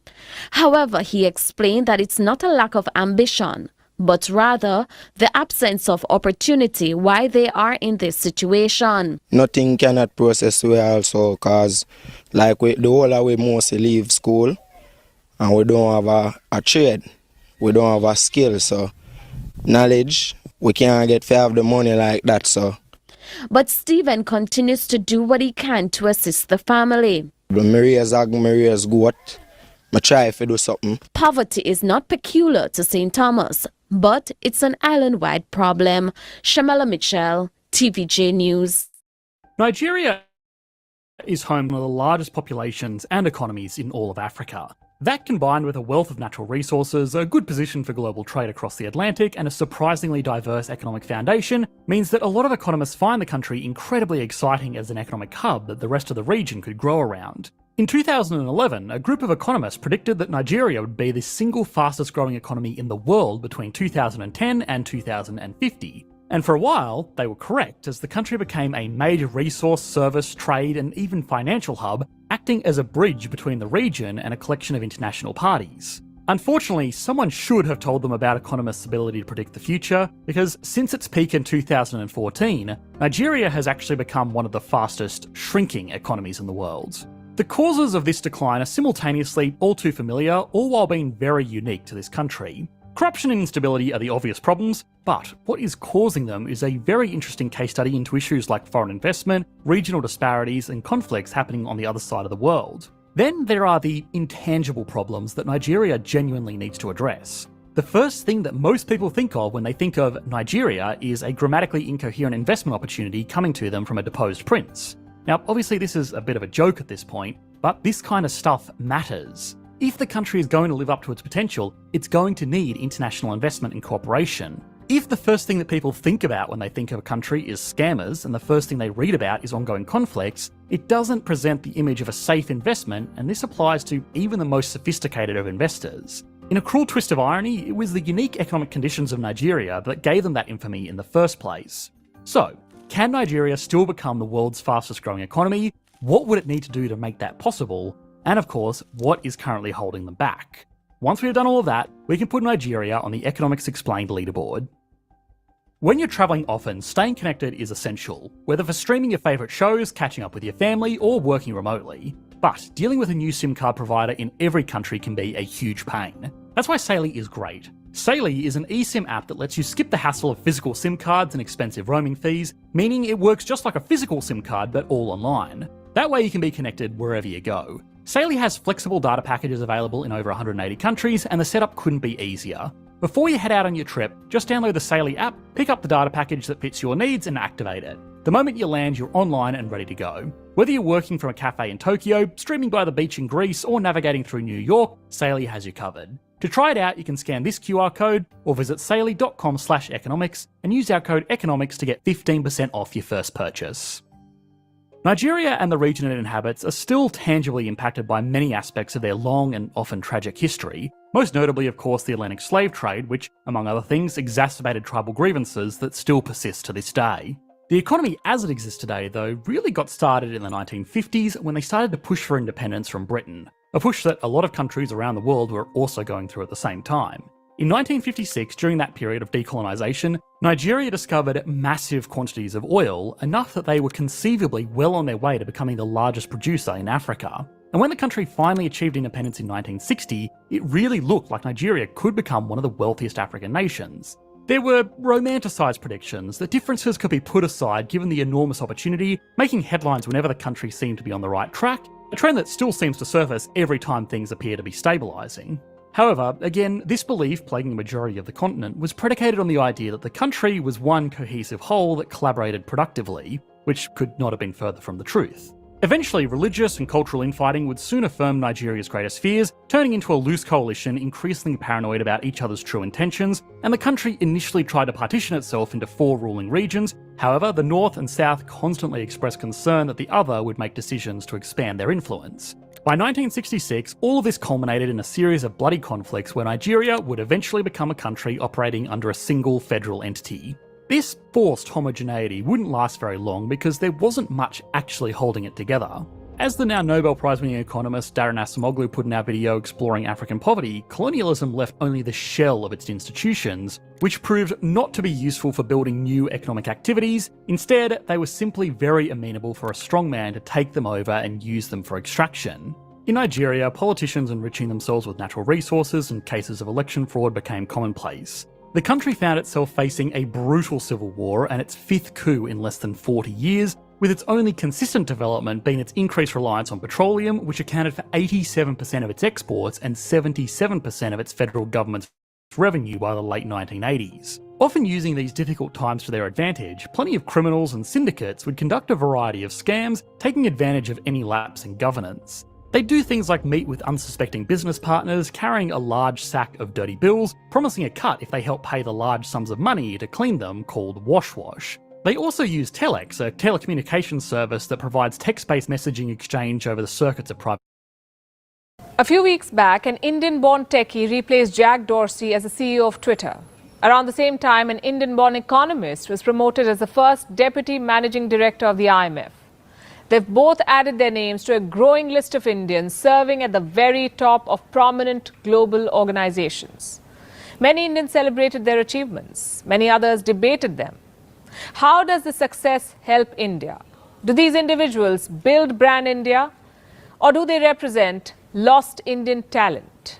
Let me show you some figures. Since 2016, 6 lakh Indians have given up their citizenship. Since 2014, 23,000 millionaires have left India. In fact, India ranks #1 when it comes to the migration of the rich and the educated. It accounts for a cosmic 65% of the global share, way ahead of China and the Philippines.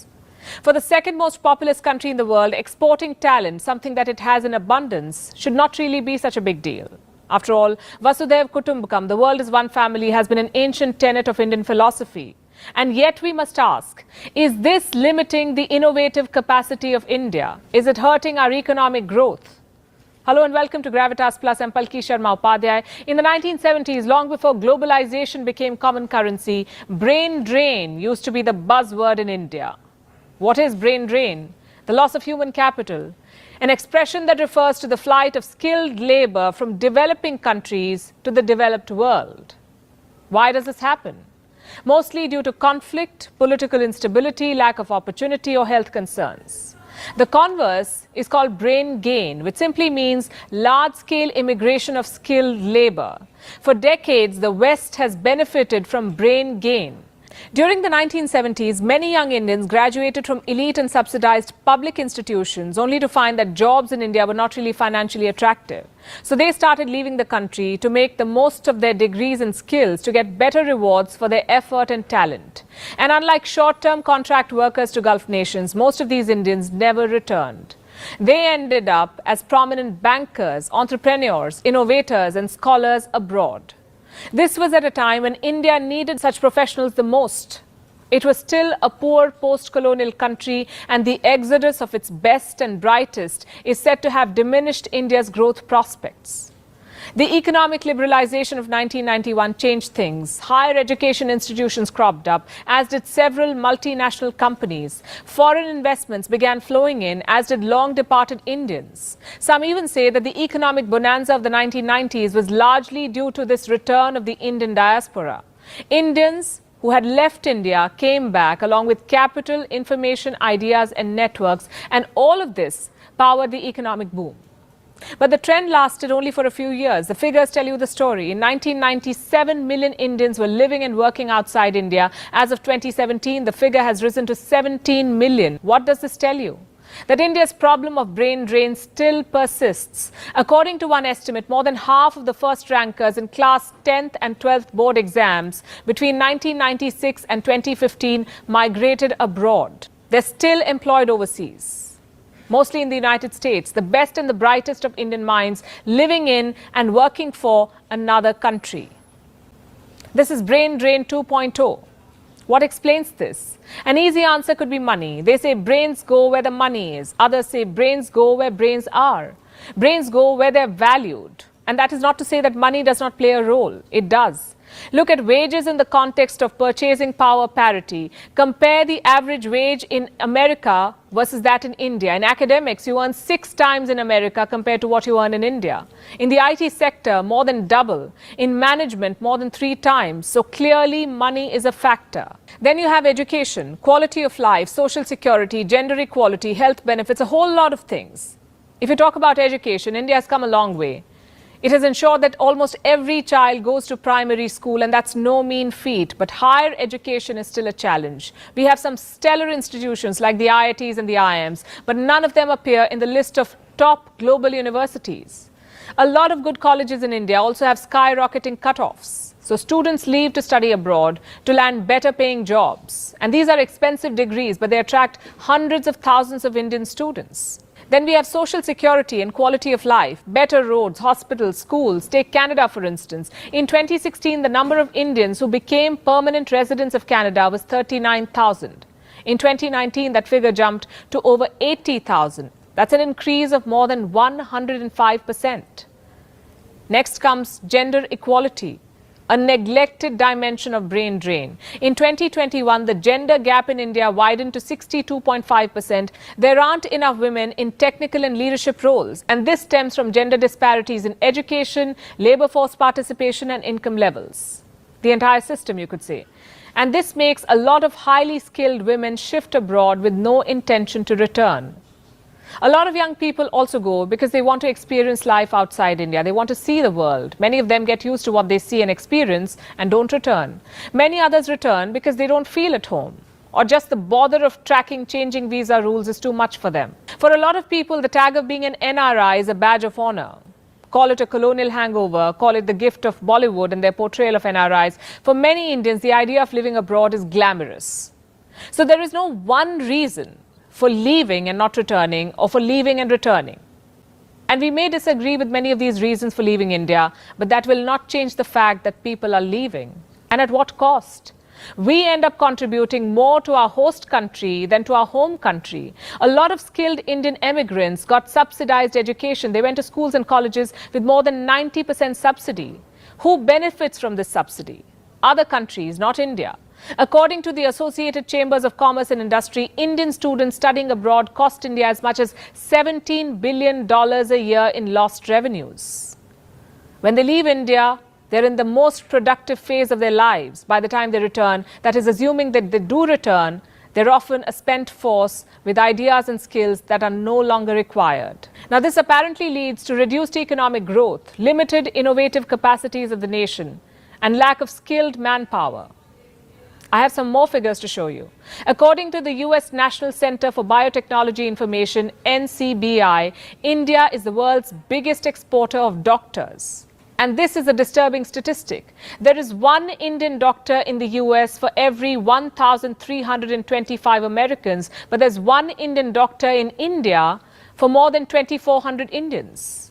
India is losing its doctors, engineers, and entrepreneurs to other countries. It's losing much of its skilled human capital to other countries. There is an urgent need to understand what is driving this trend and reverse it. Why is it that rich families with roaring businesses want to acquire investor green cards? Why does an IT employee pray night and day to earn that H-1B visa? Why does an Indian student want to go abroad directly after school? Why do Indian-born innovators disassociate themselves from their birthplace? These are uncomfortable yet important questions. Questions that we need to address as a country. Questions that we need to answer on all levels. If we want to end the great Indian brain drain, if we want to stop non-residential Indians from becoming non-returning Indians.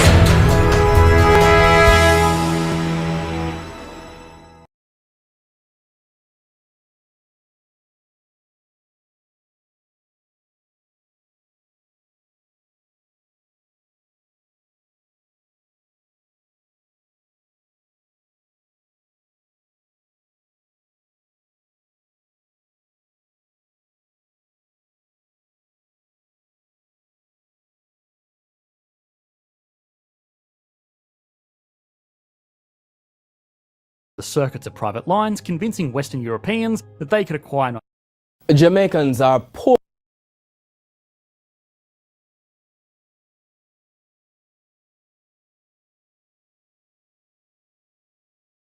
Africa is considered the poorest continent on Earth.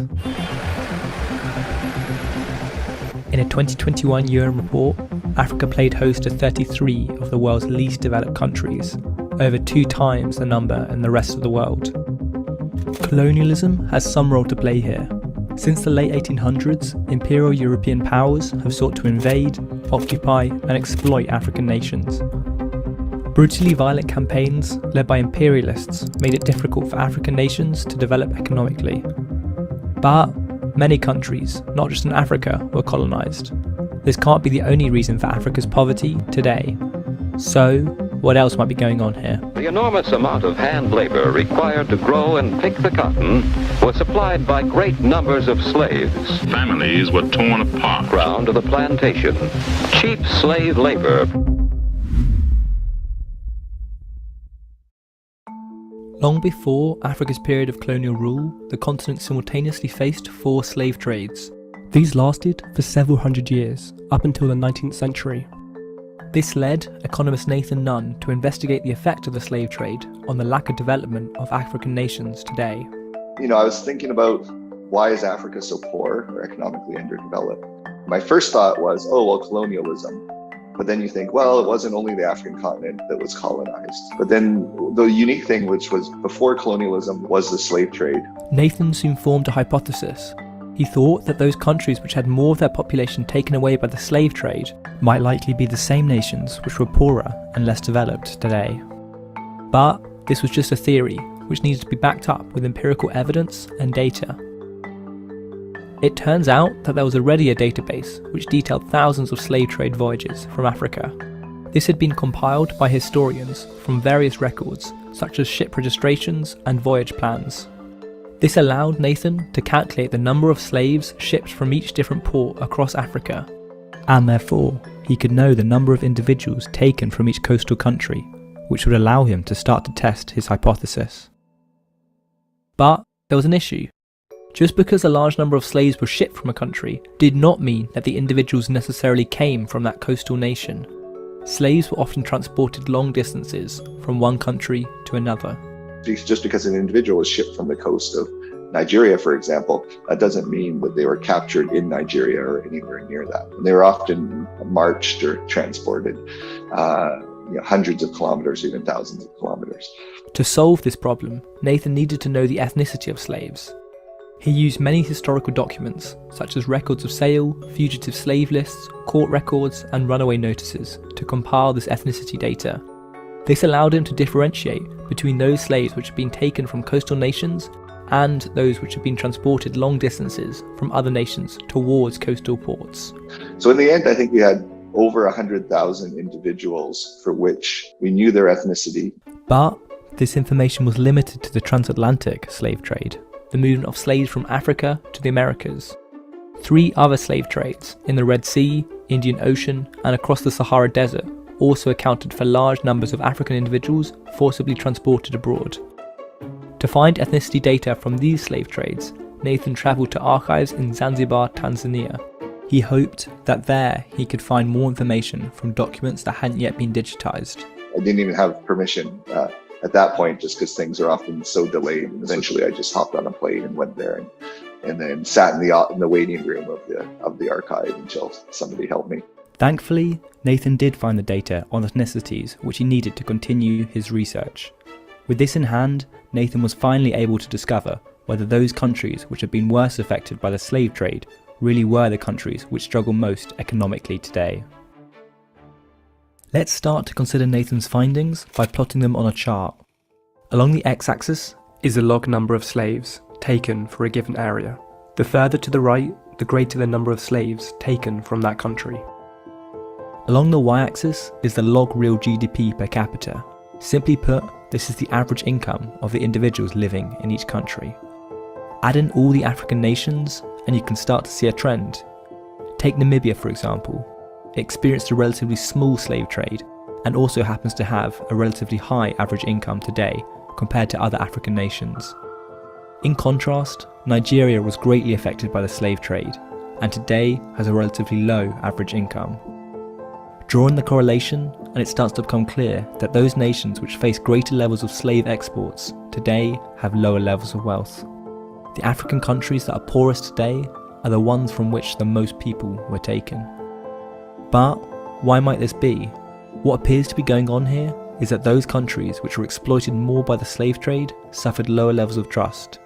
The entrapment of slaves resulted in infighting within the affected nations. My co-author, Leonard Wanchikan, I mentioned he was from southern Benin. When he learned about the research or saw me present, the immediate thing he thought about was trust. Intuitively, he thought, oh, well, the slave trade affected interpersonal trust, which makes sense when you step back and think of it, because, well, how were individuals enslaved? It wasn't Europeans coming in and enslaving people who were from the continent. It was people from the continent who were turning on one another. This lack of trust greatly lessens stability of these nations, making it harder for economic growth to occur. So, African countries are, to some extent at least, so poor today because of the historical effects of the slave trade.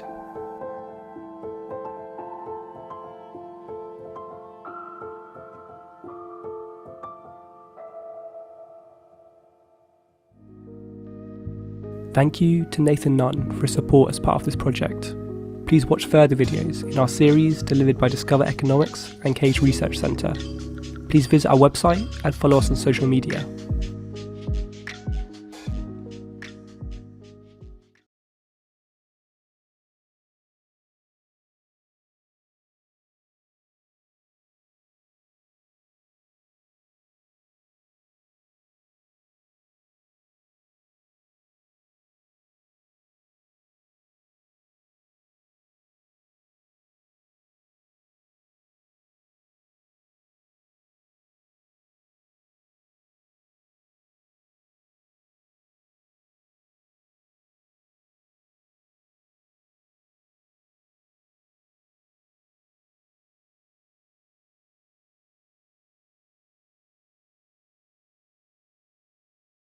Diseases, insects and wildlife that generally favour human groups that remain spread out and mobile.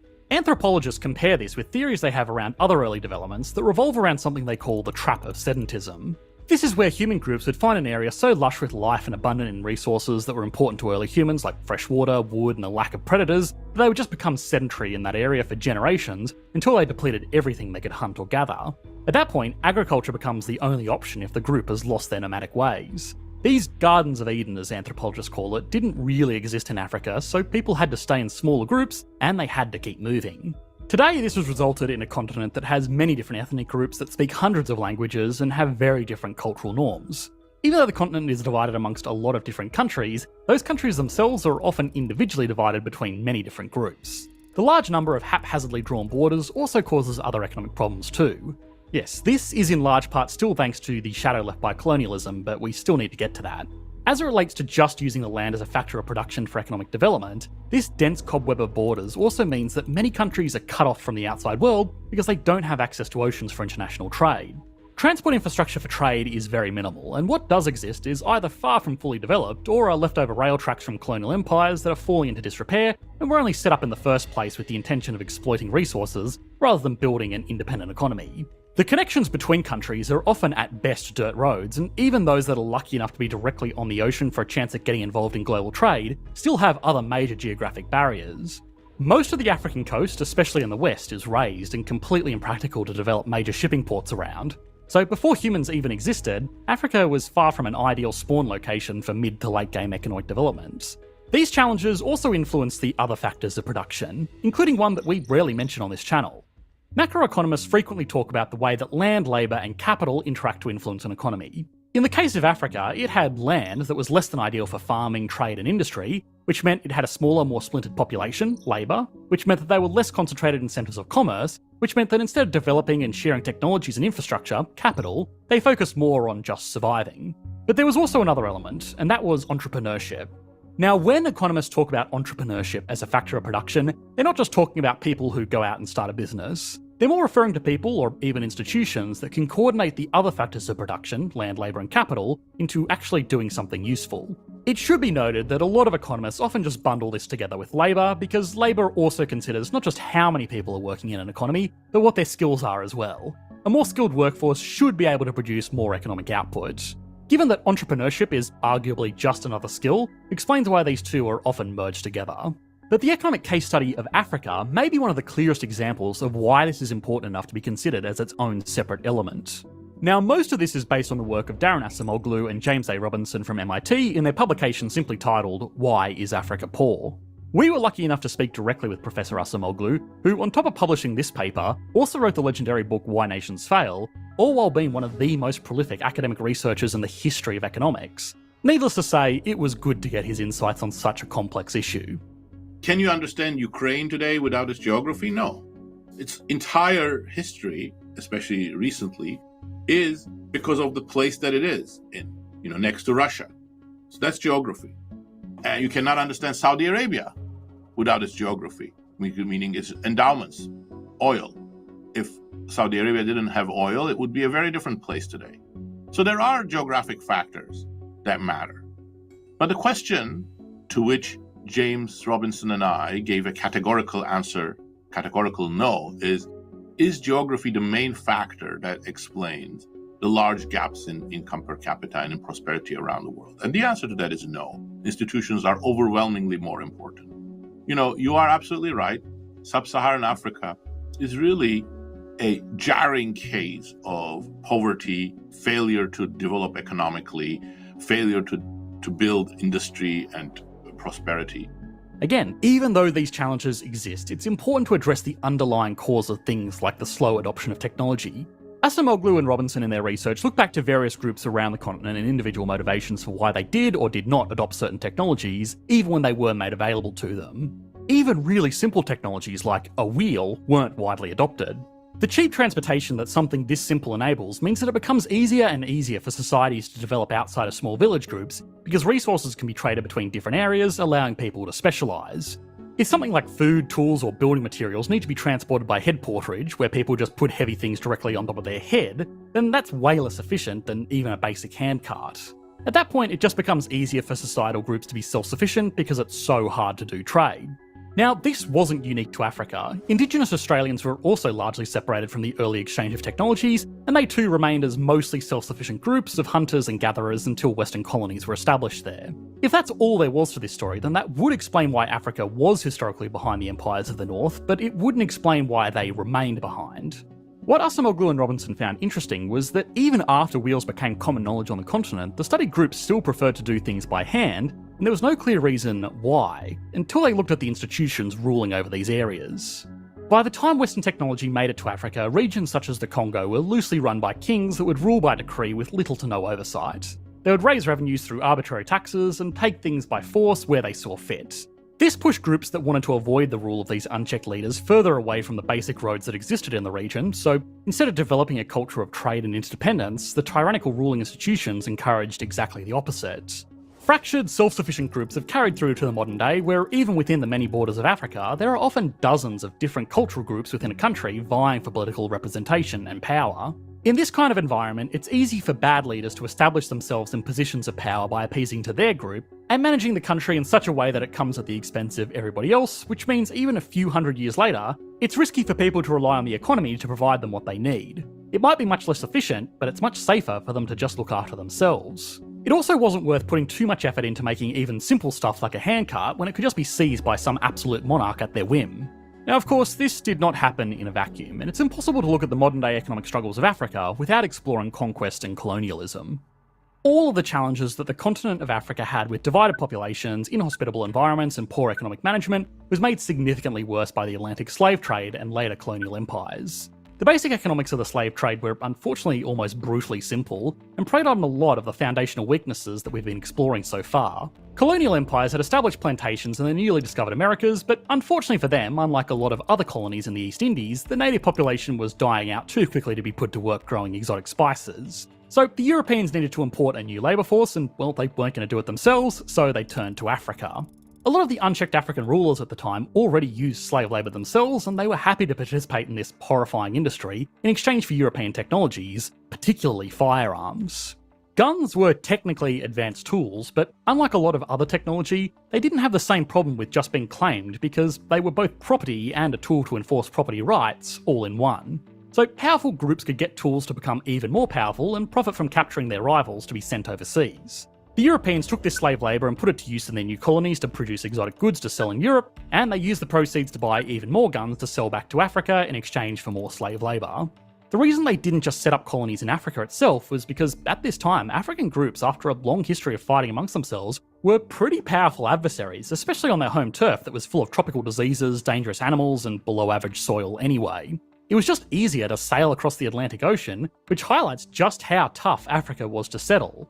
Of course, this system didn't last forever. American colonies started claiming independence, and the Industrial Revolution meant that Western militaries grew far more powerful very quickly. In the 1600s, with wooden sail ships and early firearms, it just wouldn't have been economically viable to colonise Africa, like European powers were doing with other regions around the world. But with modern armies, steamships, and basic treatments for tropical diseases, the large continent of Africa started to look very attractive as a colony, especially since it was filled with resources that were suddenly very useful in the industrial era. This time period on the continent was truly horrific, to the point where we can't go into too much detail or this video will just get taken off YouTube. But from a purely macroeconomic perspective, this laid the foundation for a lot of the government problems the continent still struggles with to this day. When colonial powers moved out of Africa, they took with them their tools, ruling structures, and industrial relations. Education on the continent was almost non-existent, and now a lot of groups couldn't even go back to their traditional way of life. Violent power grabs happened across the continent, and even if the leaders that seized power were completely benevolent, they had no training on what goes into running an effective government. Now, of course, a lot of leaders across the continent have not been benevolent, and instances of corruption, well, they've been known to happen.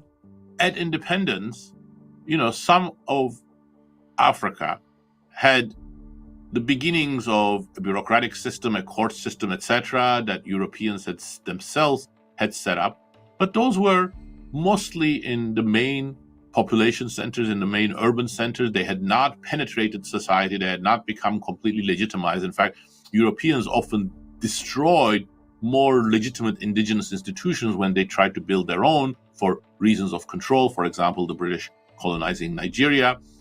They tried to introduce their own ruling families in places like Sierra Leone as well.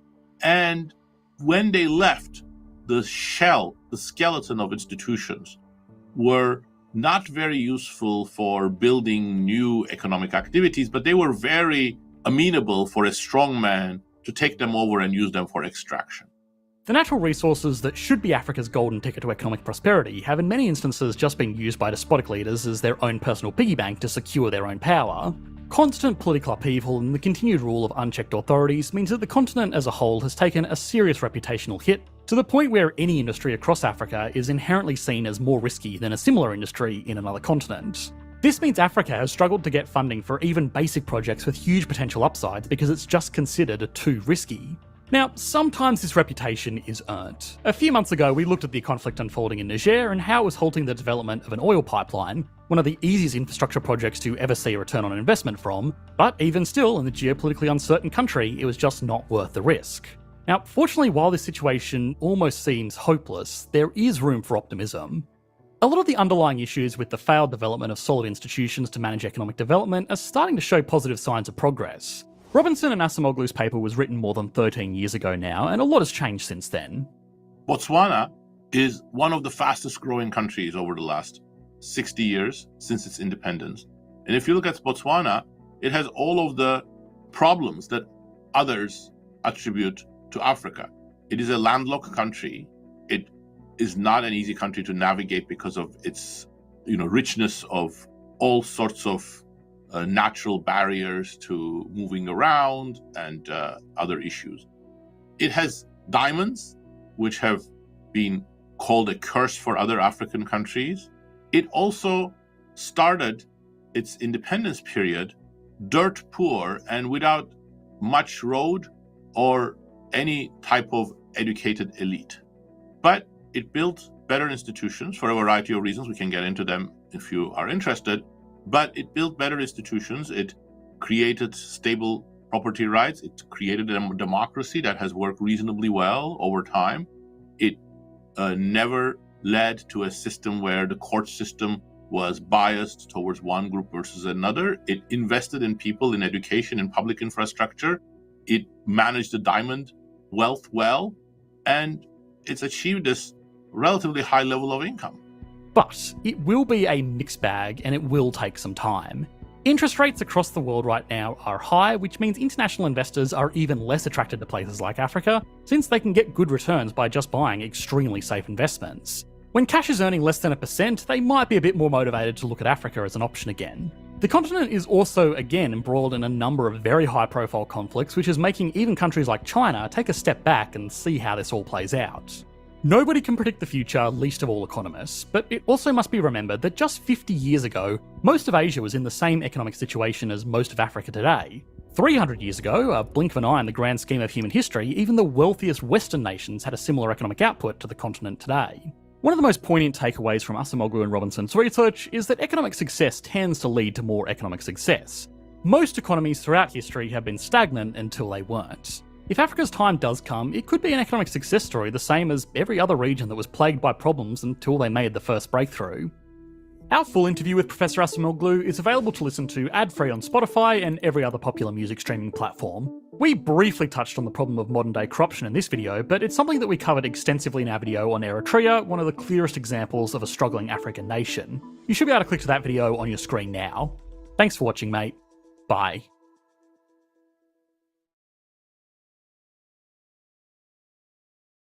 I'm Rose, hail from the parish of Senton, come to Kingston, 1972, as a young little teenager girl.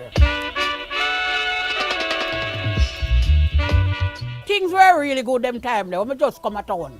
Things good. I could have pay my rent, buy me little food and but no, it worse.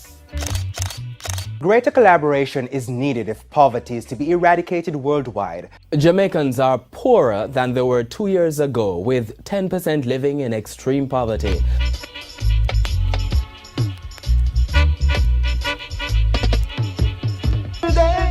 Go to Coronation Market to buy, where Coronation is cheap one time when they carry $200 go there, go buy, you can't come back with 2 big bags of something. You go in a supermarket with $300 or $400, you can carry home 2 big bags of grocery. Now that not there again. The things went up so high that when you go to the supermarket, there's no money for you to spend.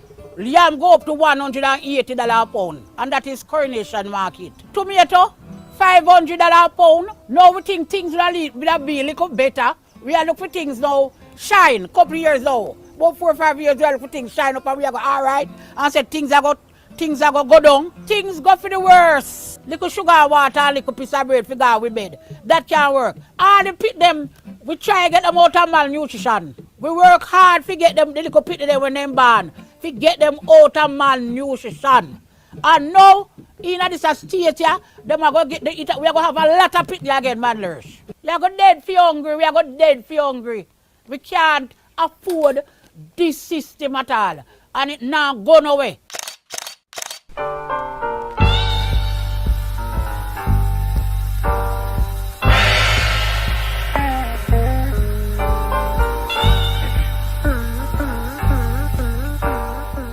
Families along the St. Mary-St. Catherine border who are living in squalor. Last year, like November, the rainfall and it all like tear down. Make something more accommodating, but the funds is kind of low.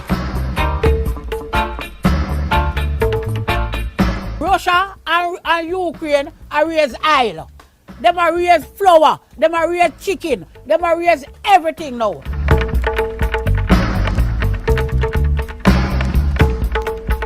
We want better in this country right now. The little work and the little pay, it can't suffice nothing. Jamaican economist and professor Dr. Andre Horton has been a strong advocate for livable wages in Jamaica.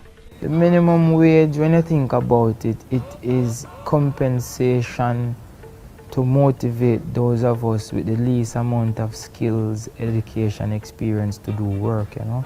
So it is normally paid to people in low-skill jobs like a man who does security work, or a housekeeper, or a gardener, or a man who does a particular packet bags at the supermarket, these type of jobs.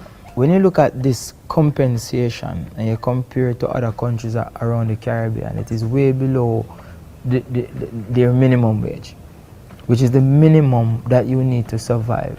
So when you talk about minimum wage, you want minimum wage to be juxtaposed against cost of living. Minister of Labour Carl Samuda announced that effective April 1st, 2022, Jamaica's minimum wage would move from 7,000 Jamaican dollars per 40-hour work week to 9,000 Jamaican dollars. 9,000 Jamaican dollars is equivalent to an American making $54 US for a 40-hour work week. The announcement came only a few days after the Bank of Jamaica warned to expect price increase due to inflation. Since the increase, Jamaicans have seen a rise in gas and food prices. We want better living right now. Better living. Forget what we can live good. live in peace now we yard, get good feed, we have money can buy good food, we have money can pay we rent, we have money can pay we light bill, but at the moment, we can't pay nothing, you know, nothing we can do. We cannot do nothing, and we don't want nobody to venticate for the little poorer class of people. Who have venticate for we? Them are venticate for them big friend when they got up a hill. But them can't go in a supermarket, we then check. We then check book on them big money and pay. What we are going to do? We still a small fry. We can't do that with $9,000. But hold on now. God bless United States of America. God bless Canada. God bless England and the little other country them. We're taking black people they can work and send little money and little barrel out to give them people that them can get little money sometime in them pocket and little clothes. Little shoes and them something there. God bless them country there. Because whenever them country there we suffer. We dead worse. Out of 146 countries around the world, Jamaica stands at 142 with the highest charges. There are only 4 countries, Belgium, Denmark, Bermuda and Germany, that pay more for electricity than we do in Jamaica. The youths on the street, they need things to do. They left school, no job. How are we poor people gonna manage? Life is amazing, but things real bad. Done.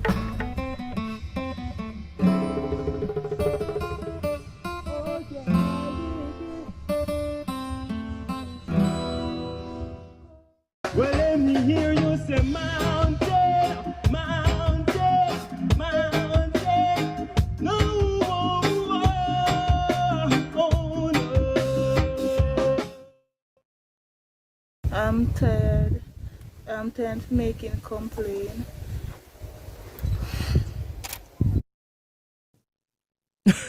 That's why I am with it. I don't know where you are with it.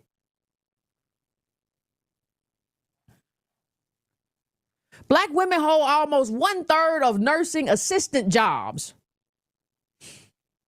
And what is a black job?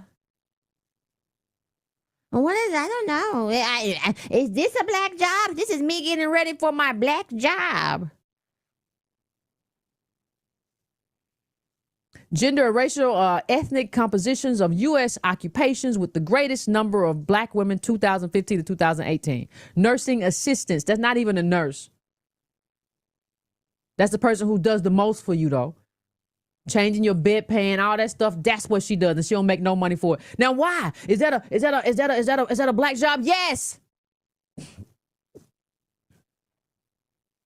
We got personal care aides, cashiers. Come on. Now, what is a black? This is a black job. It's an ADOS job. It's not even a black job. He said black job, but gosh, we got to get that disaggregation. This is what it is.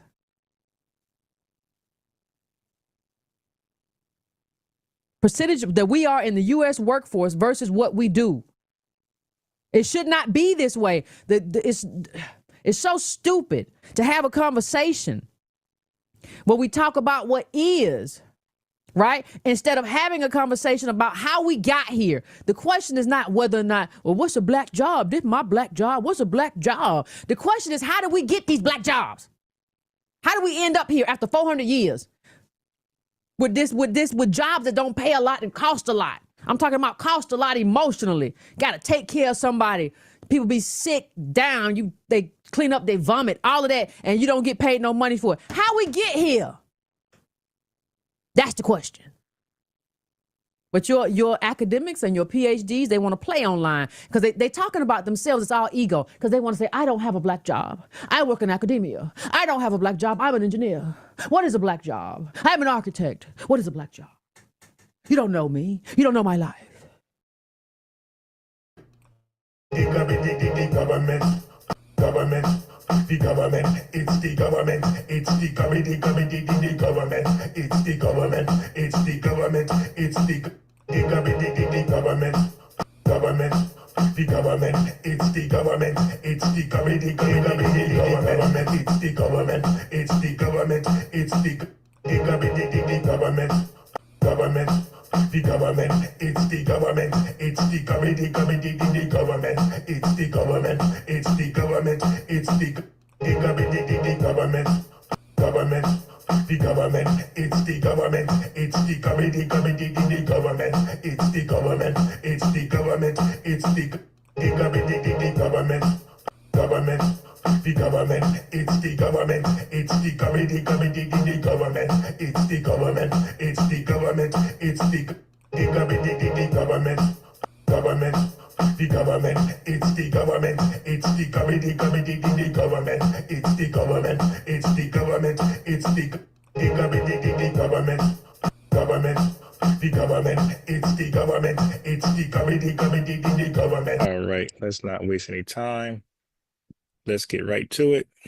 So Jamaica got the independence from the UK. Congratulations. But everything wasn't greener on the other side.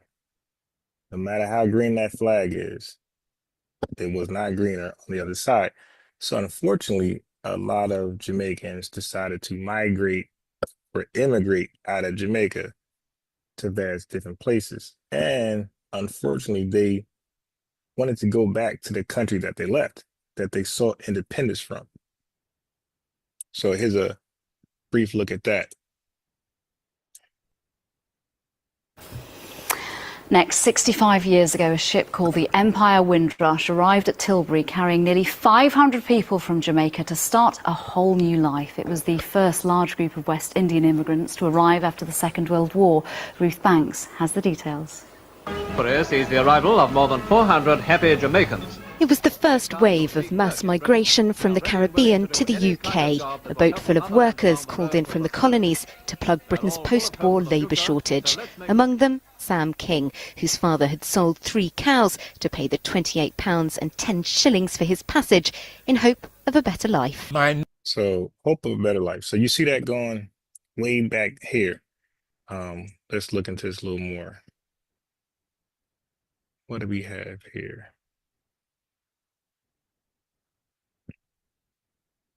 Anything on this?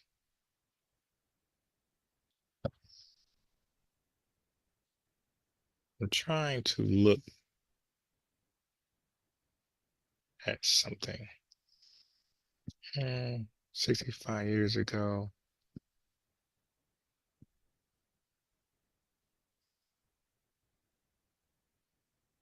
Here we go. 1945. Okay, so 1945, they were fleeing their country back into the country where they got independence from. Okay, so in 1945, FBAs were dealing with a heavy case of Jim Crow. Okay, so of course, when some Jamaicans got to the dock of the UK government was reluctant to let them off the ship. And it wasn't really like a warm embracement. They kind of like resented people from the West Indies coming back to the country. So of course they were immediately impacted with British racism and discrimination. You can imagine. Okay, but from here, this has been a common thing with Jamaicans, which is unfortunate, but a lot of them want to get out of Jamaica. Okay, something is happening in Jamaica where they felt like maybe independence wasn't the best thing.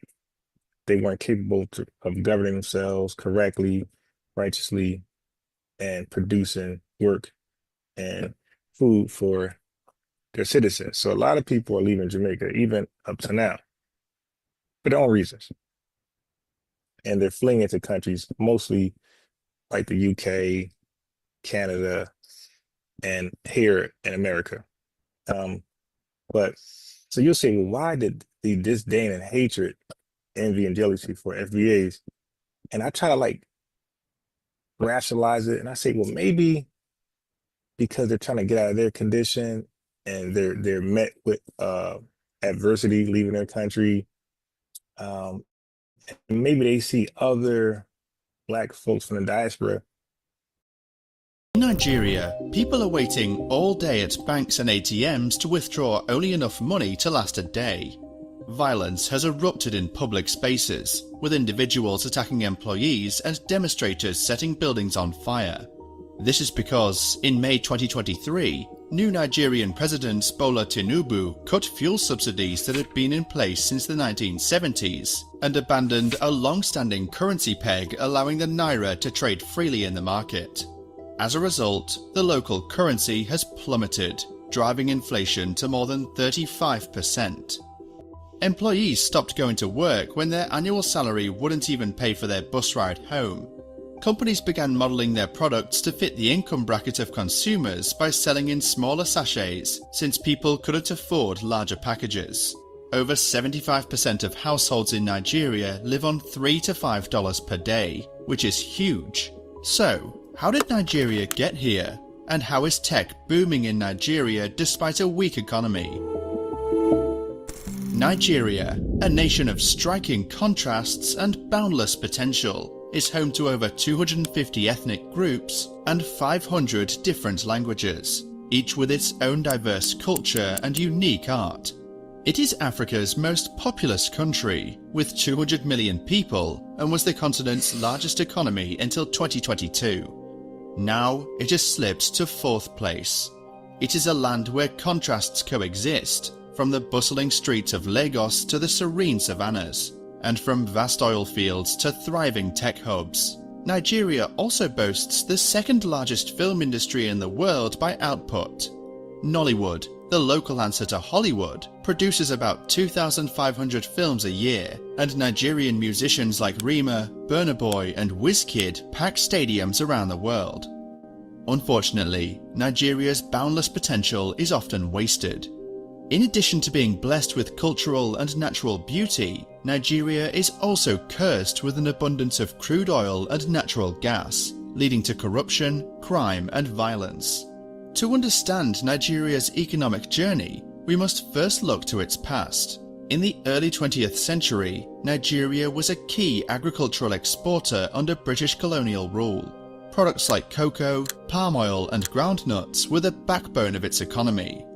However, the discovery of oil in the Niger Delta in the 1950s marked a seismic shift in Nigeria's economic trajectory.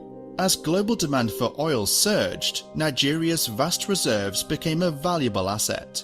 The government and multinational oil companies invested heavily in exploration and extraction, setting the stage for a transformation from an agricultural to an oil-dependent economy. The 1970s were a time of prosperity for Nigeria. The oil boom brought immense revenues, transforming the country almost overnight. Oil exports surged, and Nigeria rapidly became the leading oil producer in Africa. The oil revenues led to a dramatic rise in government spending and investment in infrastructure. High oil prices allowed the government to fund ambitious projects, from modernizing Lagos to developing transportation networks. The country enjoyed a period of rapid economic growth and increasing global influence. As oil became the primary source of revenue, Nigeria's economy grew increasingly dependent on this single commodity. Oil exports dominated the nation's trade, and the agricultural sector was neglected. The focus on oil led to a decline in agricultural production, disrupting traditional livelihoods and reducing the country's economic diversity.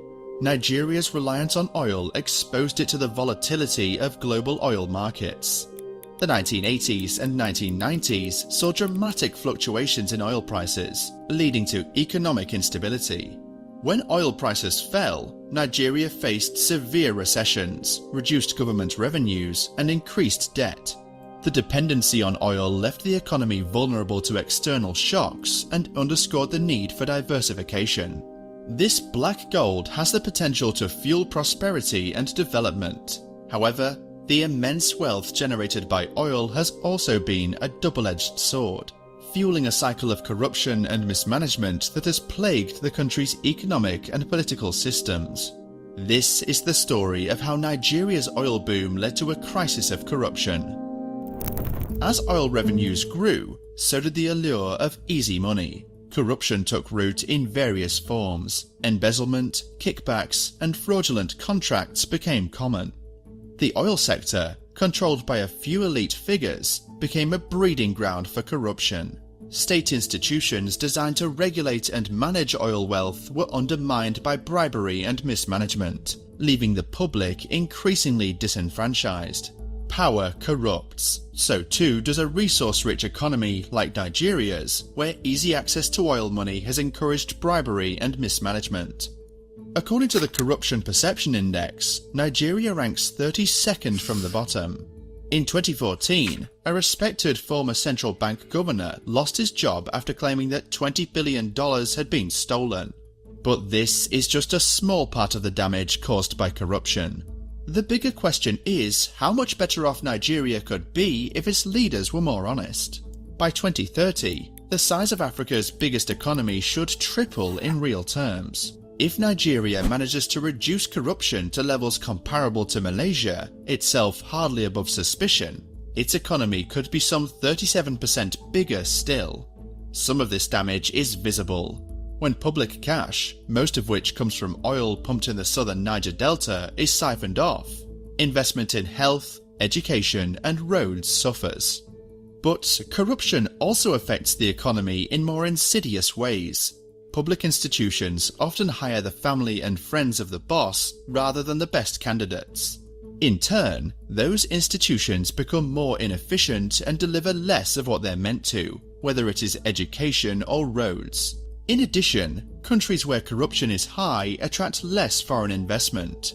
Nigeria's foreign direct investment has been falling since 2012.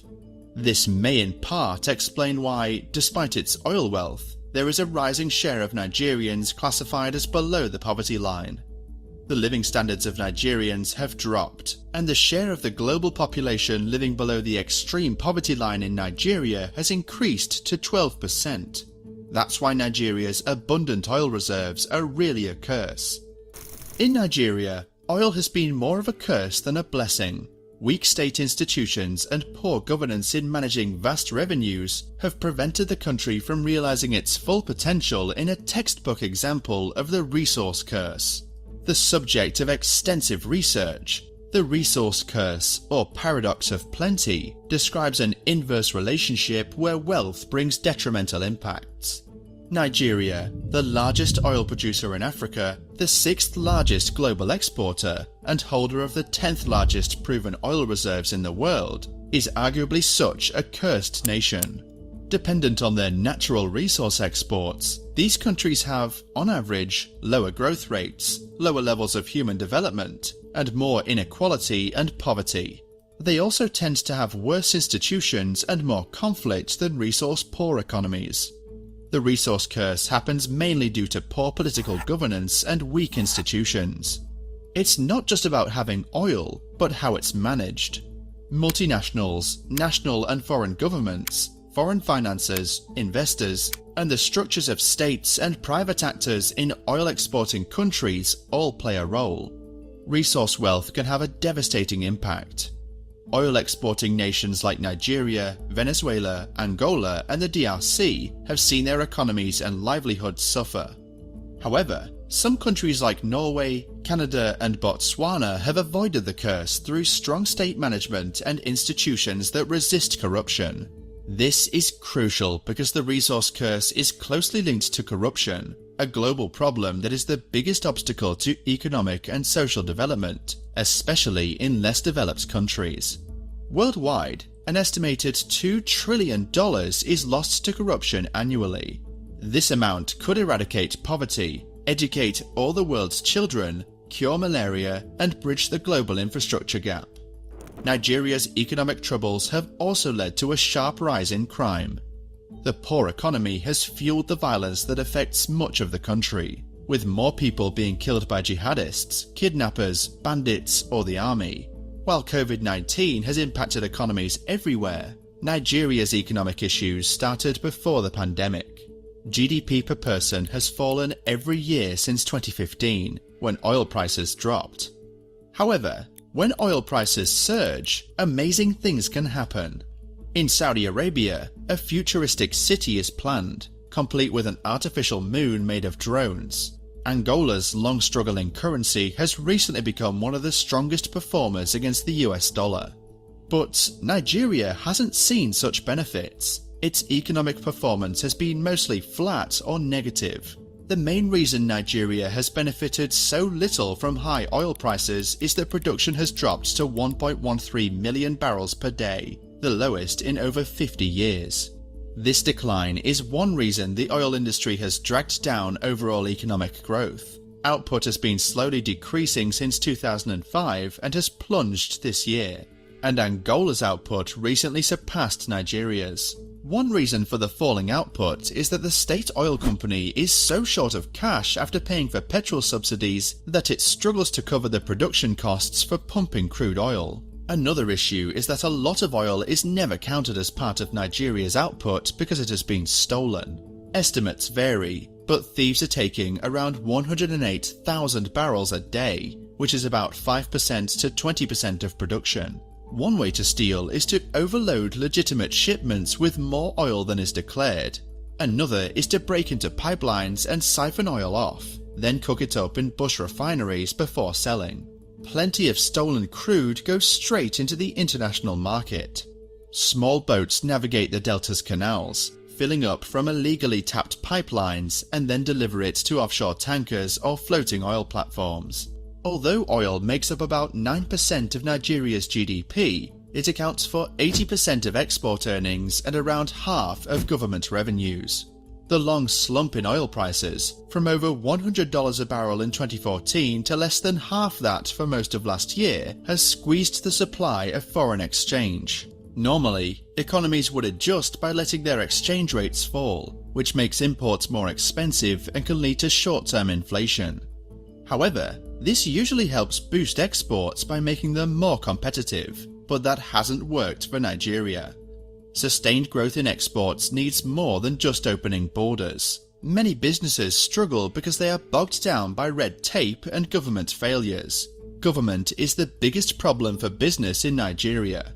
Electricity blackouts are frustratingly common, roads are often in poor condition, and ports are congested.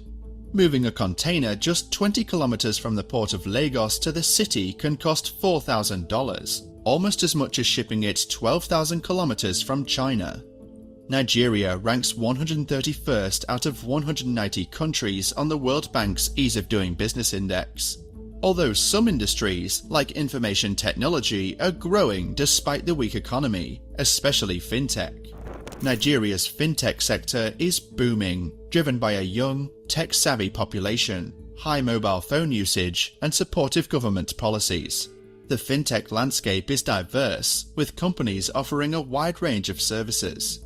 For example, Fair Money provides instant loans, PiggyVest helps people save, and Bamboo allows Nigerians to invest abroad, even with a shortage of dollars. There's a lot of excitement about fintech in Africa. From 2017 to 2023, the number of tech startups in Nigeria tripled, reaching around 217 companies. The long-term potential in Nigeria is huge. With a population of around 200 million now, it's expected to surpass America's by 2050. Currently, about 95% of transactions still involve cash. However, some investors worry that the excitement around fintech might be overblown, given the country's unpredictable regulations and ongoing economic troubles. Running a fintech company in Nigeria is challenging. Power and internet are unreliable, and the tough economy is the biggest hurdle. While startups everywhere often paint an overly optimistic picture, many fintechs in Nigeria face a smaller market than expected. With over 40% of Nigerians living on less than $1.90 a day, inflation at 35%, and population growth outpacing GDP growth, the real market is limited. Looking ahead, Nigeria's future depends on innovation and diversification. The tech sector, sometimes called Silicon Lagoon, is attracting global interest with startups in fintech, agritech, and e-commerce. Investments in renewable energy like solar and wind aim to reduce reliance on oil and address energy shortages. Young entrepreneurs are leading the way, using technology to tackle local problems and create new opportunities. Nigeria's rich resources, energetic people, and growing sectors offer hope for a more balanced and sustainable future. Despite economic challenges, the country's spirit of innovation and determination remains promising.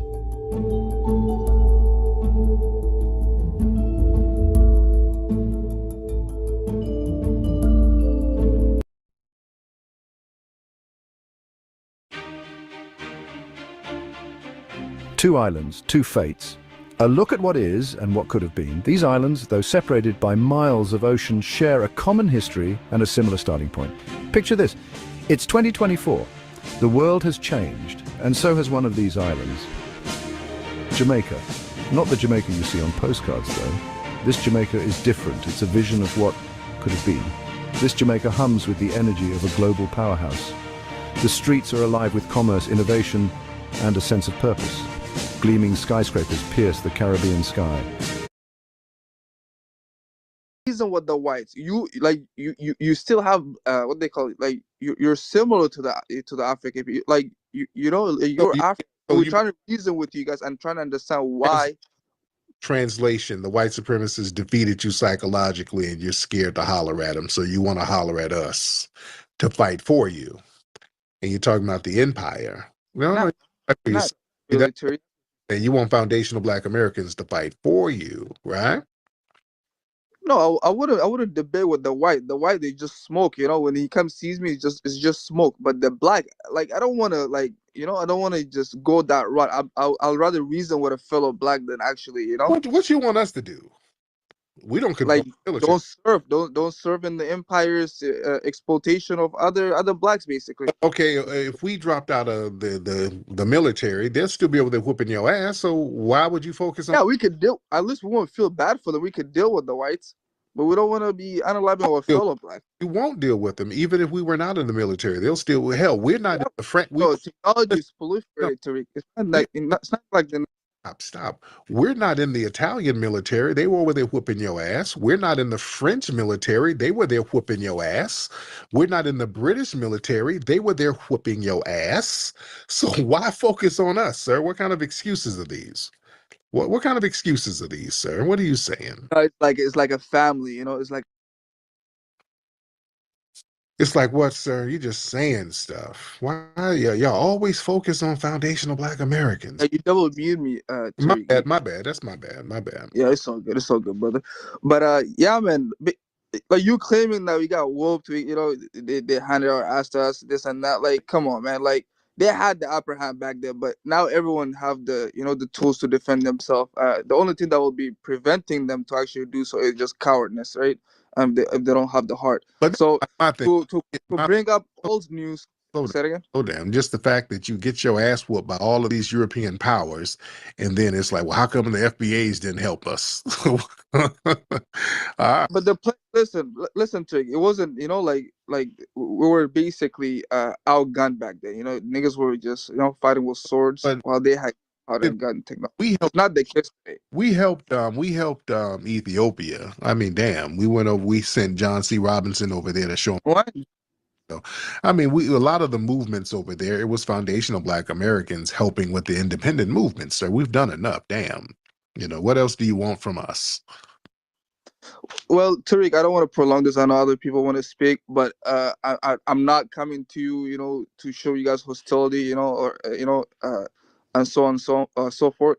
What I'm just trying to highlight is that I'm just trying to make sense of the reason why you guys basically partake in the empire, ambition and exploitation of other. This is our homeland. This is our country. This is our country. So, but then okay, if that's your answer, then why complain about the empire when they basically turn that same ideology or that same talking point towards your people, basically, in the sense of reparation, the sense of equal rights, like housing, etc., right? Because if question, go on. What I don't understand what your question is. Yeah, we holler at the government about giving us our reparations because it's something that's owed. So yeah, we want our money. We owed money. Do you think one day that same hostility that they show to other fellow Blacks back in Africa, do you think that they can basically redirect that towards your people, towards the African American Blacks? The same what? The same hostility, basically, the same exploitation, the financial enslavement of African and all of that. Do you think they Go on. Are you out of your mind? How?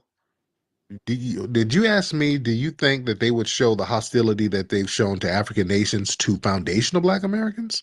Yeah. Do you not worry of that? Since you're more than What happy to partake. these people done to us? These people have done some of the most atrocious things ever to us, sir. What are you? They've done stuff to us that they listen. They've done stuff to us that they have not even remotely done to you guys over there. Bro, they killing Africans. What are you talking They about, Tariq? just, Maybe sir. maybe you're complaining financially, but they killing Africans back home. You think they weren't killing us over here? Yeah, one time, and I totally condemn that. I'm not for that. One time? Yeah, around slavery, right? No. Yeah. What? What other time did they kill blacks other than that? Modern times? Are you insane? Explain. Okay, educate me. Explain. Listen, don't get my gun. Yeah, they've killed us many times. We were lynched in this country. They would wipe out whole communities of us. The Black Wall Streets, the Wilmingtons, they would racially cleanse entire cities. And even now we have to deal with them doing ambush killings like Jordan Neely, like the brother up in New York. They just killed a brother on film, the race soldiers, and we have to fight. What are you talking about? We have to deal. Wait, the airlocking incident in the subway? Yeah, that one. I didn't know that was racially motivated. You didn't? No, I Why do you think didn't. they made the guy a hero? Why do you think they made Daniel Penny a hero? No, that's up. I'm not for that, but I just didn't know. See, that just this is why I went on mute and start listening. Right. But it just I didn't know there was a hybrid kind of warfare right after they abolished slavery. I didn't know there was hostility that was actually ongoing until the civil rights. So this is a new thing that I just learned. I'm not arrogant. Like if there's something that I don't know, like I'm more than Yeah, these people they would wipe out whole cities of black or whole towns of black people. And we fought back too. Now let's be clear, we did fight these back, and especially during the civil rights movement. We fought back now, but yeah, they were wiping us out in certain places. So, but yeah, so sorry to cut you off, but do you think if they basically bring back that same kind of mentality, do you guys are equipped to actually deal with that since America is like highly right now? yeah, they still try to do it. Yeah, they still try to do it. They've everything. Interesting. Yeah, they're not doing anything to you that they haven't done to us over here. We fight back. That's the thing. We fight them back. We fight back too, but we don't have like all the American, we can is the modern empire, right? No, we can't just we can't just deal with all their overwhelmingly firepower. We do. Or we have light weapons and We do. We deal with them. Not really. Tariq, trust me, if they really wanted to hurt you guys, I think they would.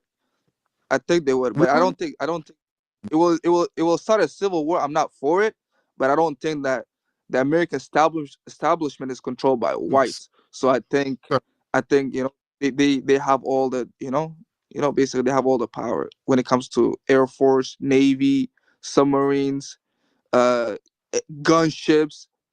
Only the civilians are armed with light weapons. So if they really wanted to single out a single ethnicity or single race, I think they could do it pretty easily. Do you agree with that? No, because we fight back, which we always did, even in slavery.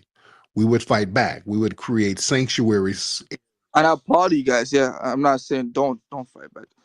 Right. I applaud you guys. But yeah, we fight back. They would try to wipe us out if we didn't fight back. That's why we fight back. That's why people come over here, because we're the only people who fight back.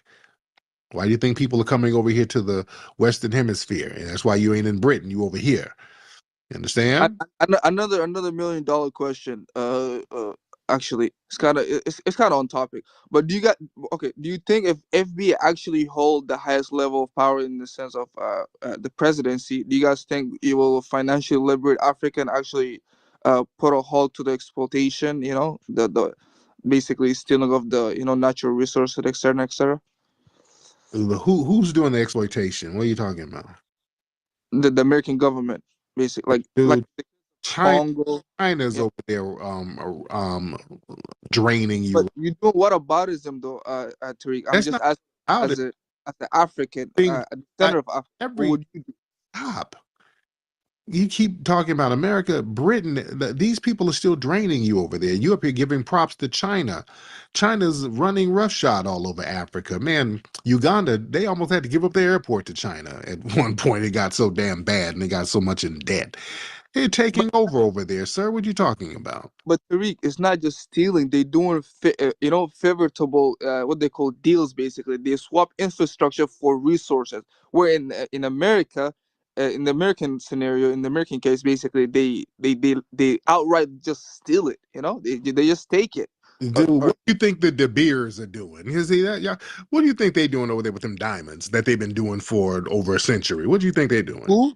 The De Beers, people who got damn near monopoly on the diamonds in certain parts over there. The Deers. I never heard of that. The Deer. Yeah, some of the natural resources. In like South Africa? In Africa, yeah, all those diamonds is the white people. I think the diamond industry is predominantly run by Israelis in Africa, I think. But the other critical resources such as cobalt, basically lithium, and et cetera, is basically monopolized by America. Basically, they outright just hijack all those industries, all those critical and minerals. Britain and France, parts of that. Yeah, France, yeah, France is big part of the problem too. But to my main question, what would you do as a FBA? Like, if you guys actually, since you don't claim Obama was actually FBA, but then if actual FBA gets into position of power, what would you guys do to change the status quo? Well, that's kind of a whataboutism. That it's not. It's a good question. It's kind of a whataboutism that if we get in a position of power. It'll never happen, so no point talking about it. We'll get you, Max. We'll get you in a second, Max. But yeah, the first thing we'd have to do is deal with systematic white supremacy. That's the first thing. So that's what we would deal with. In order to maintain that position of power, we would have to deal with systematic white supremacy. Well, now I'm going to deal with Max as far as that. But thank you so much for ZR. Now let's deal with. But how about the Jewish monopoly? Yeah. Thank you. Let me deal with Max. Nah, you don't want to talk about that too much after everybody slipped up today. I don't. Yeah, you said I slipped up. Yeah, we got you, brother. You got caught up, man. I know you didn't want to say it, but kind of cornered you in the box, even though you have that mute button. So, let's have some fun. That last guy wasn't at your level, Tariq. I'm above your level. Right. So let's lip box a little bit. Now, where'd you get me? Oh, basically, you want to blame Jewish people and say that was the same thing that your people went through. Again, my people went through gas chambers. They systematically hunted my people down. Your people came over here and were forced to be slaves because Nigerian slave masters. Okay, now you're not about to rewrite history. We pointed out that there was a slaughter of foundational Black Americans in Mississippi at a place called the Devil's Punch Bowl. They just did a whole ethnic cleanse. So you're not going to try to rewrite history, and you're not going to hop in on your other troll accounts, Gary. And well, this is my main account. But you're not going to lie. You're not going to lie. I mean, you're not going to troll. All right. Now you coming in trying to talk. I mean, listen, if you need the edge in that mute button, I understand. Okay. You're not going to lie and troll. And from what I understand, you're known in certain spaces for coming in with that troll nonsense. So we're not going to have that. I'm trying to have a logical debate. That's it. If you aren't up to it, I understand. I debate my equals. All others I teach. Oh, I'm not your equal, that's for sure. No. You've reduced yourself to a suspected white supremacist troll. So now I'm just want to educate you, and I got to teach you like a student. So you're not debate worthy. I've already defeated you, and I've reduced you to a quivering troll. So you're going to be educated here, sir. And part of that education is to understand that you're not going to define our lineage because you feel powerless, because you can't name us like we're slaves, okay? If you go on Wikipedia, it says Tariq Nasheed founded FBA. Right. Yeah, buddy. You go to Wikipedia, they say a whole bunch of stuff about me. They said I moved to LA in 1991, which is a lie. They say a whole bunch of stuff that's inaccurate on Wikipedia. In fact, tell people in school, don't look at Wikipedia as a reference source.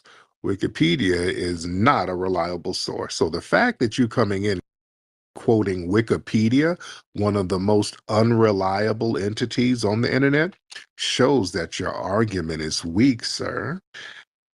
Which proves my point. Now let me get some other people because Yeah. You're wasting time. This guy, if you quoting Wikipedia, you double lost, sir. Right. Let's get some more people in here. Yes, indeed. We're going to get more people. All right. Wikipedia has so many lies. They got lies about me on there, majorly. Shit that's so damn inaccurate. It's ridiculous. They had some shit up there where I was married to some other woman before. They got all types of bullshit on Wikipedia that ain't true. All right. Let's see. Let's get some more people on here. This fool said, Wikipedia, just go ahead and take your L, man. Damn. I don't feel like embarrassing white supremacists like that. Now you make me feel sorry for you. I'm going to have to go out and get you a John Cougar Mellencamp CD or something to make you feel better. You're making a fool out of yourself. Come on, man. Be a white man. You're supposed to have dignity. You're not supposed to be reduced to buffoonery like this. Come on, man. Have dignity as a white man. Come on. You're supposed to be a proud a proud Caucasian. Come on now. You're making the Caucasians look bad. In the heart of nature, we find our true strength, a connection to our roots, to the land, to each other. Introducing Rootwork deodorant, infused with the potent power of High John the Conqueror root. Embrace the natural strength and resilience passed down through generations. Feel the purity of natural ingredients, harmonizing with your body and spirit. Rootwork deodorant, bringing you in tune with nature and with yourself. Rootwork deodorant. Connect, empower, thrive. Available now at rootworkstyle.com. Shout out to Sage, COB, Sir Major, I see you, player. Afro Elite, I see you. Shout out to all the people in the room. Let me wait till we get around 300-400 before we really get deep into the topic of what we're going to talk about. But as we know, right now, the reparations movement is very heavy. We're talking reparations very heavy out here in California, where I'm from. They put out the reparations pamphlet, which was like a 500-page document, really outlining the reason for reparations. Very well documented paper. A lot of good stuff in it. Now, what I'm waiting on the compensation part. That's going to come out in a couple of weeks. The compensatory part is going to come out in a couple of weeks. That's what I have my eye on. All right. And let's be very clear. Remember, family, when it comes to compensation for foundational Black Americans, it has to be cash payments first. I hear a lot of people who are brought in by the Democrats and other shills who say, well, reparations shouldn't only be a check. All of that talk, look, it should be a check first. All right. Let's get the checks going first, and then we'll talk about what else can constitute reparations, but definitely a check. All right. Let's be very clear. It has to be a check, and other things included, that's fine. But we're not going to do some type of compensation in spite of a check or as opposed to getting a check. No, everything that they recommend comes with a check. Okay? Got to get the check first. The check is first. Let's tally up how many Black FBA Californians are going to get a check from the state and the federal government or whoever we need to get it from. Let's tally that up. Find out what the dollar amount is and start sending them out. I'm going to be right at my mailbox waiting. It has to be a check first. Family, don't let them start talking about education vouchers, um, business loans, and all of that stuff. It's going to have to be a check first. Check first, check first, check first. Then we can get into housing or land grants, all of that stuff, but check first. None of these intangible things. Let's not let them do anything intangible, anything where they say, well, education is not tangible. All right? That's not going to cut it. Education is actually relative. Education is relative. What type of education are you going to get? Is that education going to transform into a tangible resource? Education is intangible. That's why they like to push that as some form of compensation. Education ain't good enough because education is relative. And also, you can get education without going to school. Life is education. Just living and experiencing life is education. I got my greatest education on the damn streets. I don't recommend that for everybody else. I've learned more on the streets than I learned in a school. So you can get education anywhere. Life is an education process. You learn from just living life. So we're not going to go for these intangibles. It has to be something tangible. And we have to keep our foot down on that. But going back, they're talking about right now, a lot of people are, their antennas are up because of the requirements. The reparations thing is real now. And we've designated that the requirements will be the people who are eligible are foundational Black Americans, Black people who descended from slaves, Black people who descended from freemen, Black people who can trace their lineage back before the 1900s. Great criteria, all right? That has a lot of people shook because now it's getting real. That right there was very important to designate who gets it. That was a very important step, family. I want the family to know how important that step was. Shout out to my sister Lioness. I see you, sister. I want the family to understand how important that step was. That was important because the dominant society and their flunkies, they've already had a plan to try to get us to include everybody. They thought that we were going to do the kumbaya, and they knew we can get these Negroes on reparations. Let's just have them do this whole thing where everybody's eligible, and then we'll just cash everybody else out instead of them, and we'll still be in the same position. That was their plan. They thought we were going to kumbaya this thing, and they thought that they were going to use tethers to help do it, and we didn't go for that. They kept trying to shame us into saying, hey, if you, all Black people get mistreated, all Black people got to deal with racism. If you leave Black folks out who are non-FBA, that's divisive. You don't want to be divisive. That's like white folks. They start talking all that dumbass talk. That didn't bother us. We didn't bend. We're not trying to get reparations for racism. We're getting reparations for slavery that was done to a specific group. Don't ever let people change that topic. They'll try to conflate slavery with just general racism that everybody goes through. And we are not going for that. We're talking about compensation for a very specific deed that was done to a very specific group, which were foundational Black Americans. Nobody else were treated, and they were put in the same circumstantial predicament that we were put in. We were put in a unique situation, and we as a unique group will be compensated in a unique way, and everybody else is not included. They have been so used to us not being on that, this is sending shockwaves to people. People don't know how to react.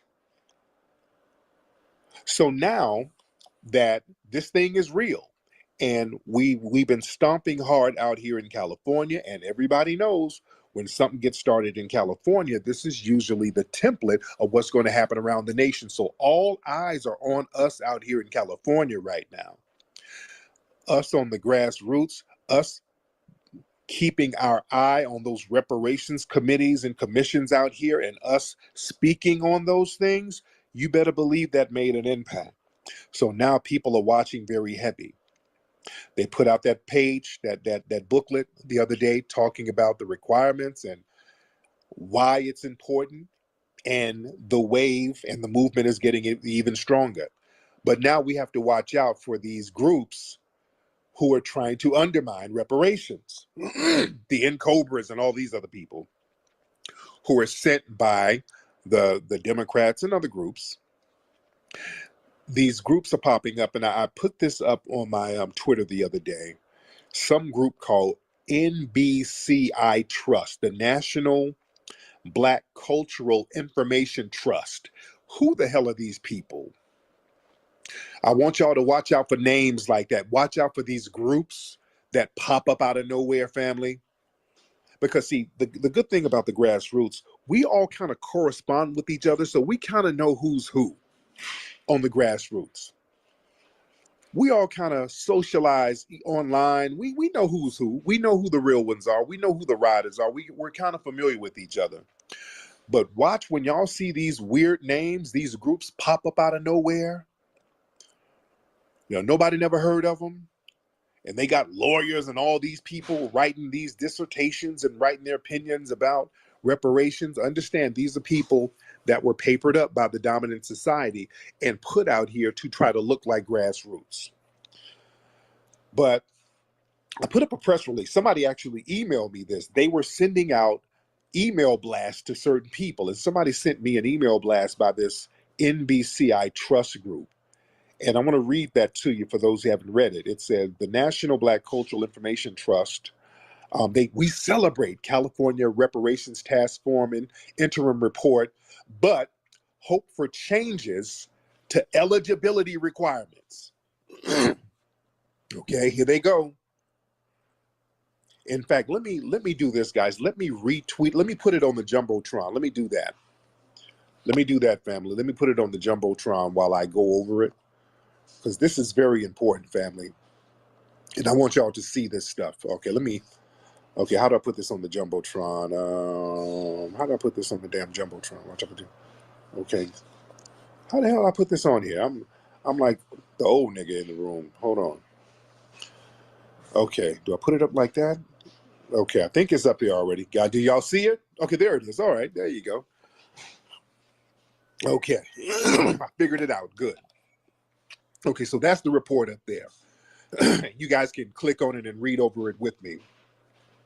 So they're talking about, they hope for changes to eligibility requirements. It said the California Reparations Task Force, they're making a decisive step forward on the road to reparations. The report is extensive and it details the horrors that descendants of Africans in the United States have endured.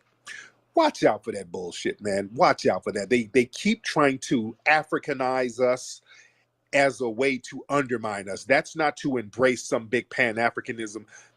They keep trying to Africanize us so that they can tether other people on here. Watch how they word this stuff.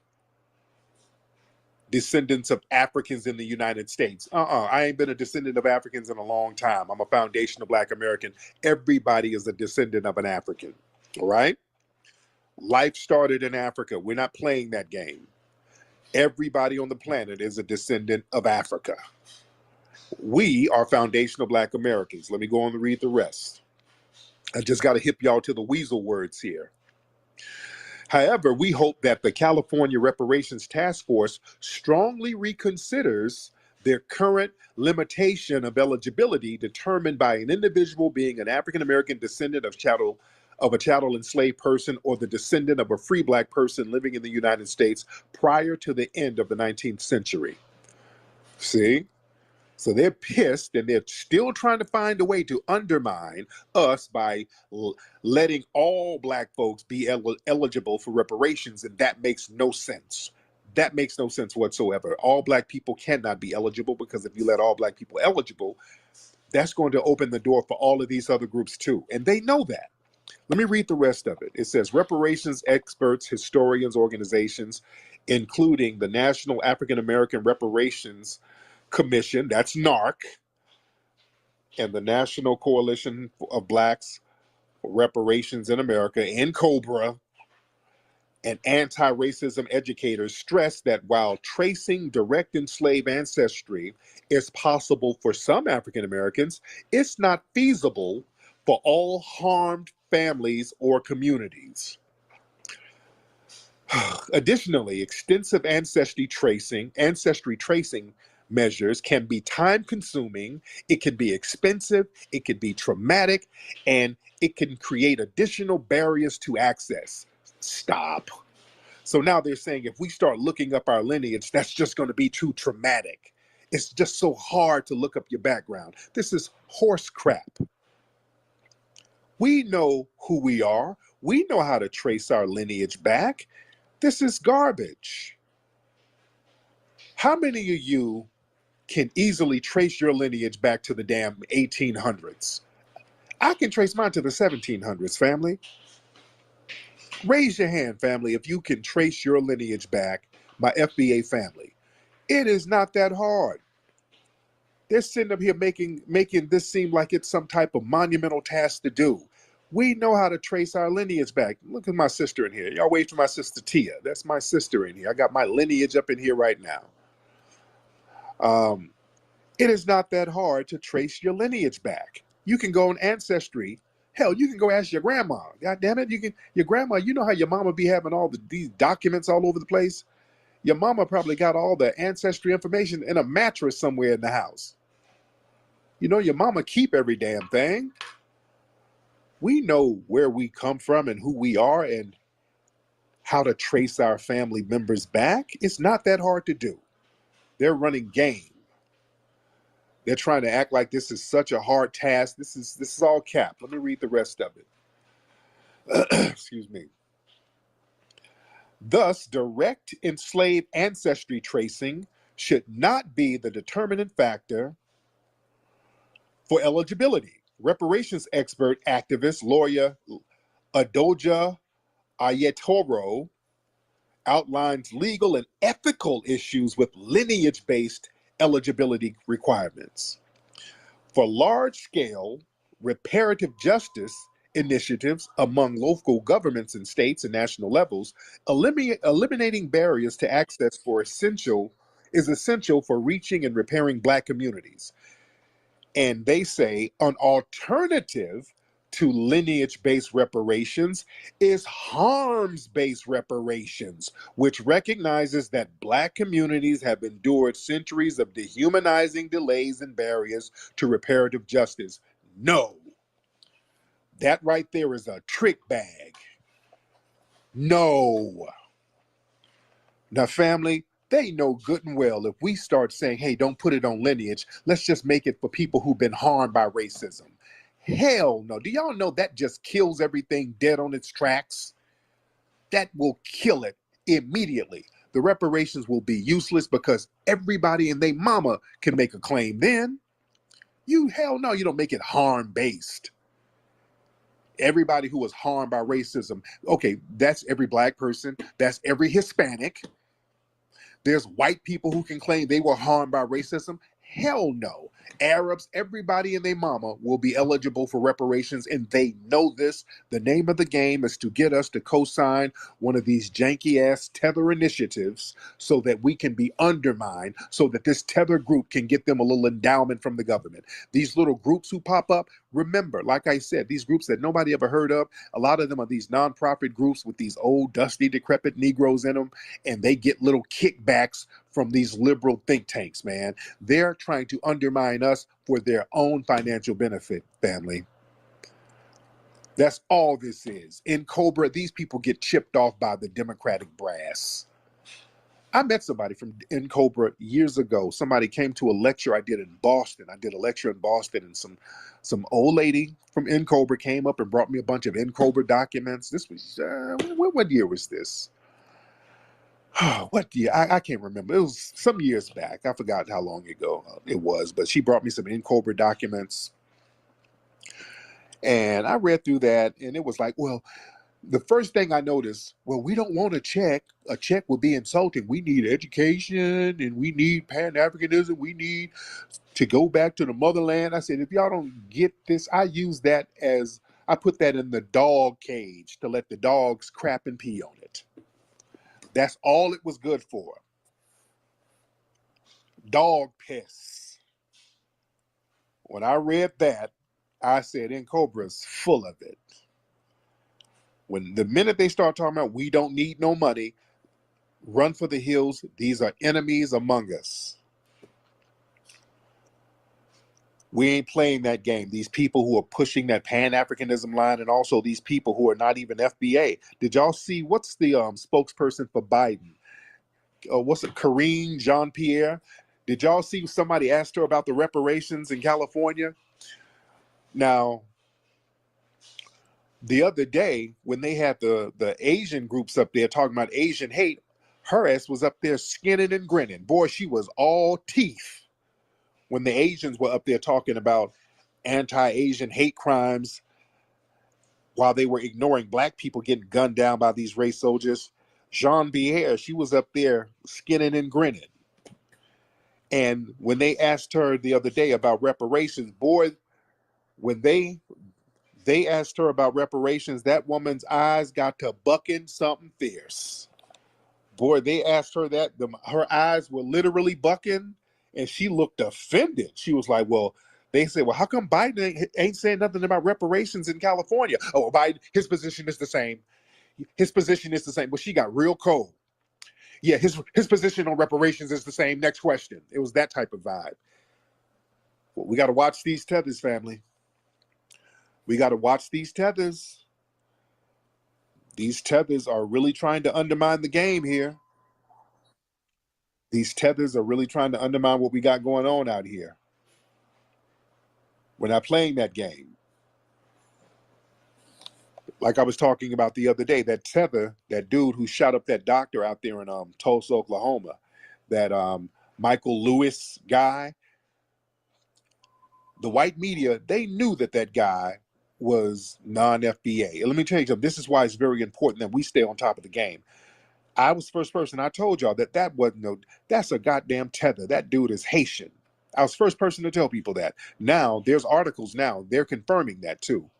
There's other articles now. So now they're admitting it, now that we've already put it out there, that the guy who started shooting up those people out there in Tulsa, him and his brother immigrated from Haiti some years ago. But I found the guy's yearbook picture. His name is no damn Michael. His name is Michelet Louise Baptiste. And he's Haitian as hell. And that's what the white media like to do. They'll hide the background of some of these people who do these crimes so they can push this on, so they can make it seem like, oh, this is just black on black crime. Oh, look at what y'all doing to each other. I keep telling people, a lot of these crimes that happen to black folks, especially to FBA, a lot of these are non-FBA people doing these crimes. A lot of these people are tethers doing these crimes against FBA, man. And even in Tulsa, that type of crime, the fact that he targeted that black doctor, I knew he was a tether. Let me tell y'all some street shit.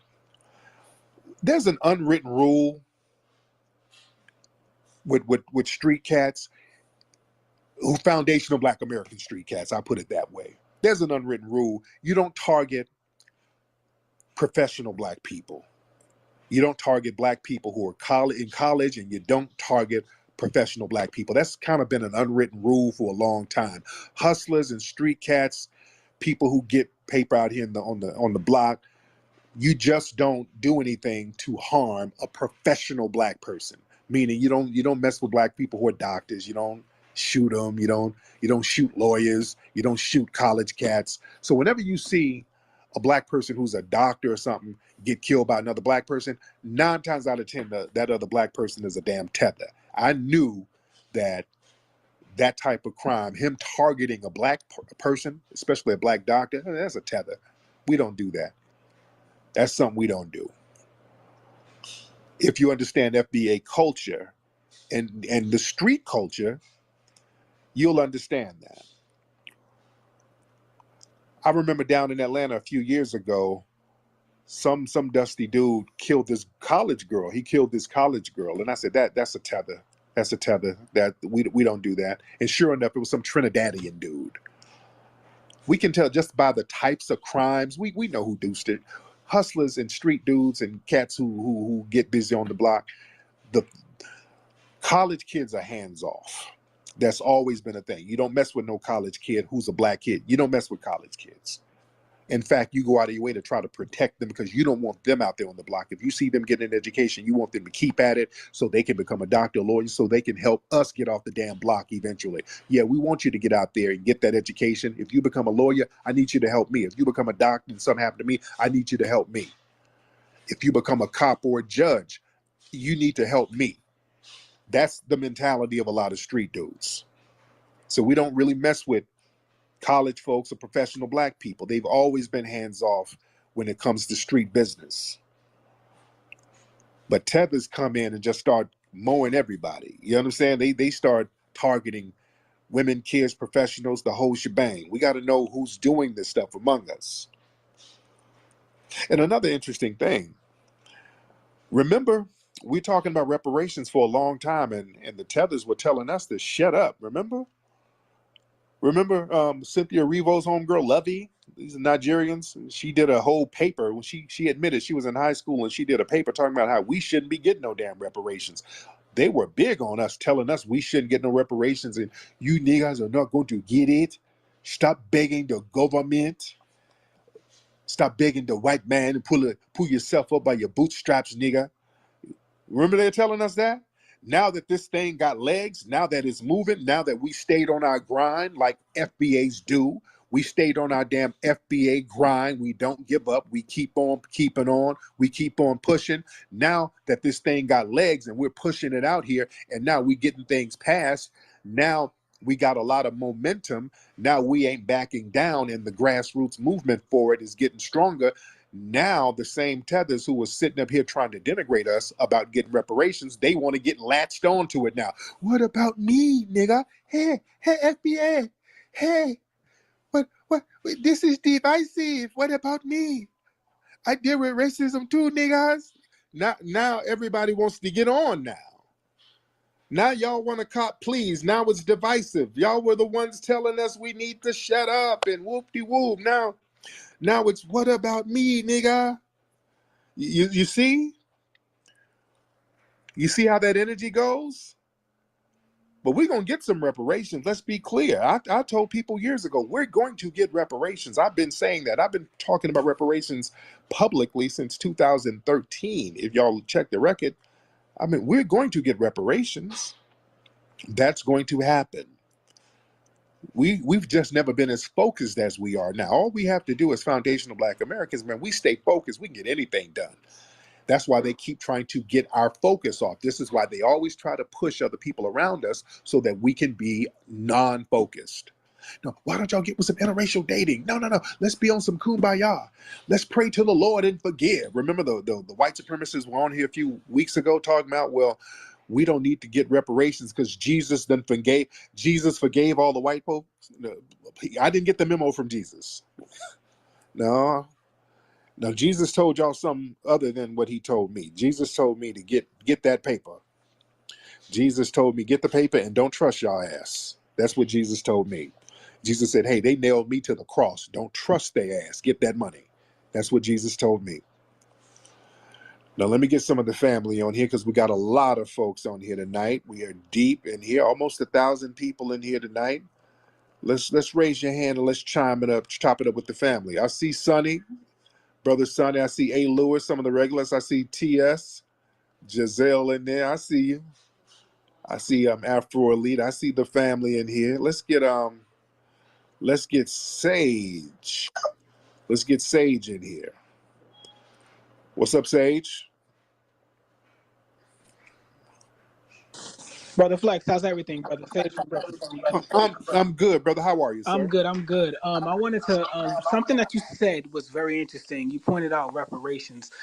Today, New York passed an A9437 Act, which is specific about reparations, but it muddies the waters. It specifically says something about, I'm not going to read it, but it says about the hardships that African Americans endured throughout, from chattel slavery and that their descendants endure today. But it doesn't say anything specifically about lineage. So what Right.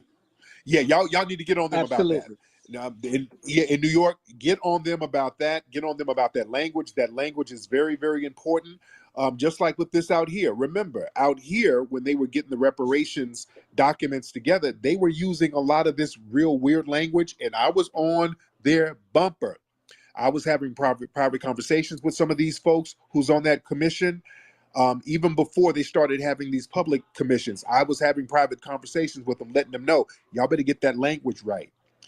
Look, we'll get the grassroots completely against this bill if this language ain't right. Y'all gotta have grassroots support on this. If the language is janky, we're shooting this thing down. Get this language right. Let's stop all of that African this and African that. We're talking about a specific group. Make it very specific to people who descended from slaves, foundational Black Americans, foundational freedmen, whoever, people who are freedmen, us. Us. It has to be very specific. And they finally got it right, but we stayed on their bumper about it. In New York, don't let these folks put that little trick bag language in there and try to get people to support it, because see, they got to get the grassroots to support it. The dominant society is not going to support it on their own. The dominant society will support it when the grassroots in large numbers are supporting it. Okay? Which they are. There's not as much pushback as people think, because let's be clear. The dominant society knows we deserve reparations. They know that. But the name of the game is to talk dumb and to kind of shout you down and all of that. When you're not afraid of that, then they get some act right. All right? For years, what they've done, when the minute we talk about reparations, they start shouting you down and just kind of scaring niggas. We ain't scared no more. All right? We ain't scared about the shouting down. And if they want to have an intellectual conversation, we can have that, which they don't, because what happens is their arguments are so childish and goofy, it gets into trolling, which makes them look worse. So they know that we deserve reparations. We just have to stop being scared to bring it to them and let them know this is what it is. We have to learn how to exert power. And that's what we're doing, ladies and gentlemen. Let me get my brother Afro Elite on here real quickly. Let's get Afro Elite on here to chime in. All right, Afro Elite, chime in, brother. Can you hear me? I can hear you, brother. The phone is a little janky, but what's on your mind, bro? Okay, I'm sorry about that. I'm gonna be brief then. I just want to say it's very important that we are very precise, in particular with the verbiage, because if we know our history and we know what happened with affirmative action, Yes. originally that was a plan that was made specifically for foundational Black Americans. That was the original design and purpose for it. But then they changed the word from Black, they changed it to minority. And then next thing Yep. you know, all of these other groups classified as minority, because minority is such a vague term, anybody can classify. So now today, white women are the number one beneficiaries of affirmative action. And that's the same thing that's Yep. going to happen with reparations if we allow any bit of wiggle room at all. So that's why when it Right. comes to reparations, we have to stay very firm and uncompromising on the language, and we have to make sure it's strictly and exclusively for foundational Black Americans. Yes, sir, man. Real talk. They slipped that minority thing in, and they did it at the last minute. When they were passing that civil rights bill and all that and affirmative action, they slipped in the word minority literally at the last minute. And then they defined what a minority was.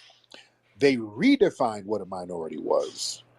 They said first the minority was a non-white person, and then at the last minute they said also, yeah, women, because the white feminist movement, they were trying to get that popping. So they said, well, white women are a minority too, because they're a grieved group. So now we let that happen. We're like, okay, white women can get it too. I mean, we all oppressed. We all in this together now. And they were doing the Birdman hand rub. They were like, we got these niggas. And they got us. They whooped our ass with that minority word. They got us on that minority word. They pulled a whammy bammy, and they've been pulling that whammy bammy for the last 60 years, and we got to stop going for it. We have to put that minority word in the grave. The minute somebody comes around you using the word minority, you have to look at that as a damn epithet. You have to look at that person as hostile. I don't let nobody use the word minority around me. They get checked real quick, especially if you're in the dominant society. Hey, we're doing something for minorities. I don't know what that is. I'm not a minority, dude. I'm a foundational Black American. What are you doing for me and my group? Don't tell me what you're doing for no damn minority. Don't let them latch us on with other groups. Just like with these shootings, all these Black folks got slaughtered up there in Buffalo. One Asian person got shot in a church out here by another Asian person. They redefined that as a hate crime, which it wasn't a hate crime, but they redefined it, conflated it with all those Black people getting killed, and then say, hey, we got to do something about all of these hate crimes against Black and Asian. We know what to do. Let's bring an Asian group to the White House and talk about anti-Asian crime bills. And we sit up here and let these folks run these trick bag ass games on us. Y'all got to be loud to shout that nonsense down and let them know, you guys, your name is mud out here on these streets. The Biden administration, their name is mud out here, and it should continue to be. And the only people who's pushing for Biden and the Democrats right now are these old, decrepit, geriatric niggas. Did y'all see? I've seen some footage up there. Shout out to our brother Marcel. He was showed up to Clyburn's little speech somewhere, and it was like a damn Frankie Beverly concert in there. It was just old Black folks. And shout out to Frankie Beverly, no disrespect, but it was a lot of old Black folks up in there. Their constituency is really old Black folks who done gave up. They look all defeated. They were just sitting around looking like, when do the catfish nuggets come out? That's their voter base right there. They're struggling. They know good and well they're in trouble. Young Black folks are not rocking with that program. We're asking for tangibles. You got to come correct with some damn tangibles. Let me get some more people in here. All right, we got a lot of folks up in here tonight. Let's get Immortal Melanin. Then we'll get who else? Hop on, Immortal Melanin. All right, y'all come on through. Yes, now. sir. How you doing, brother? Doing great, fam. All right, what's on your mind, sir? Just want to tell the people to go ahead and get with your thing that you got going for getting your movie, the next movie going. You got a thing. The Kickstarter, yes, sir. thanks so much. Oh yeah, the Kickstarter. But before I forget, the Kickstarter. Yes, we still got the Kickstarter for the movie American Maroon. We need the family to get involved with that one. The link is in my profile.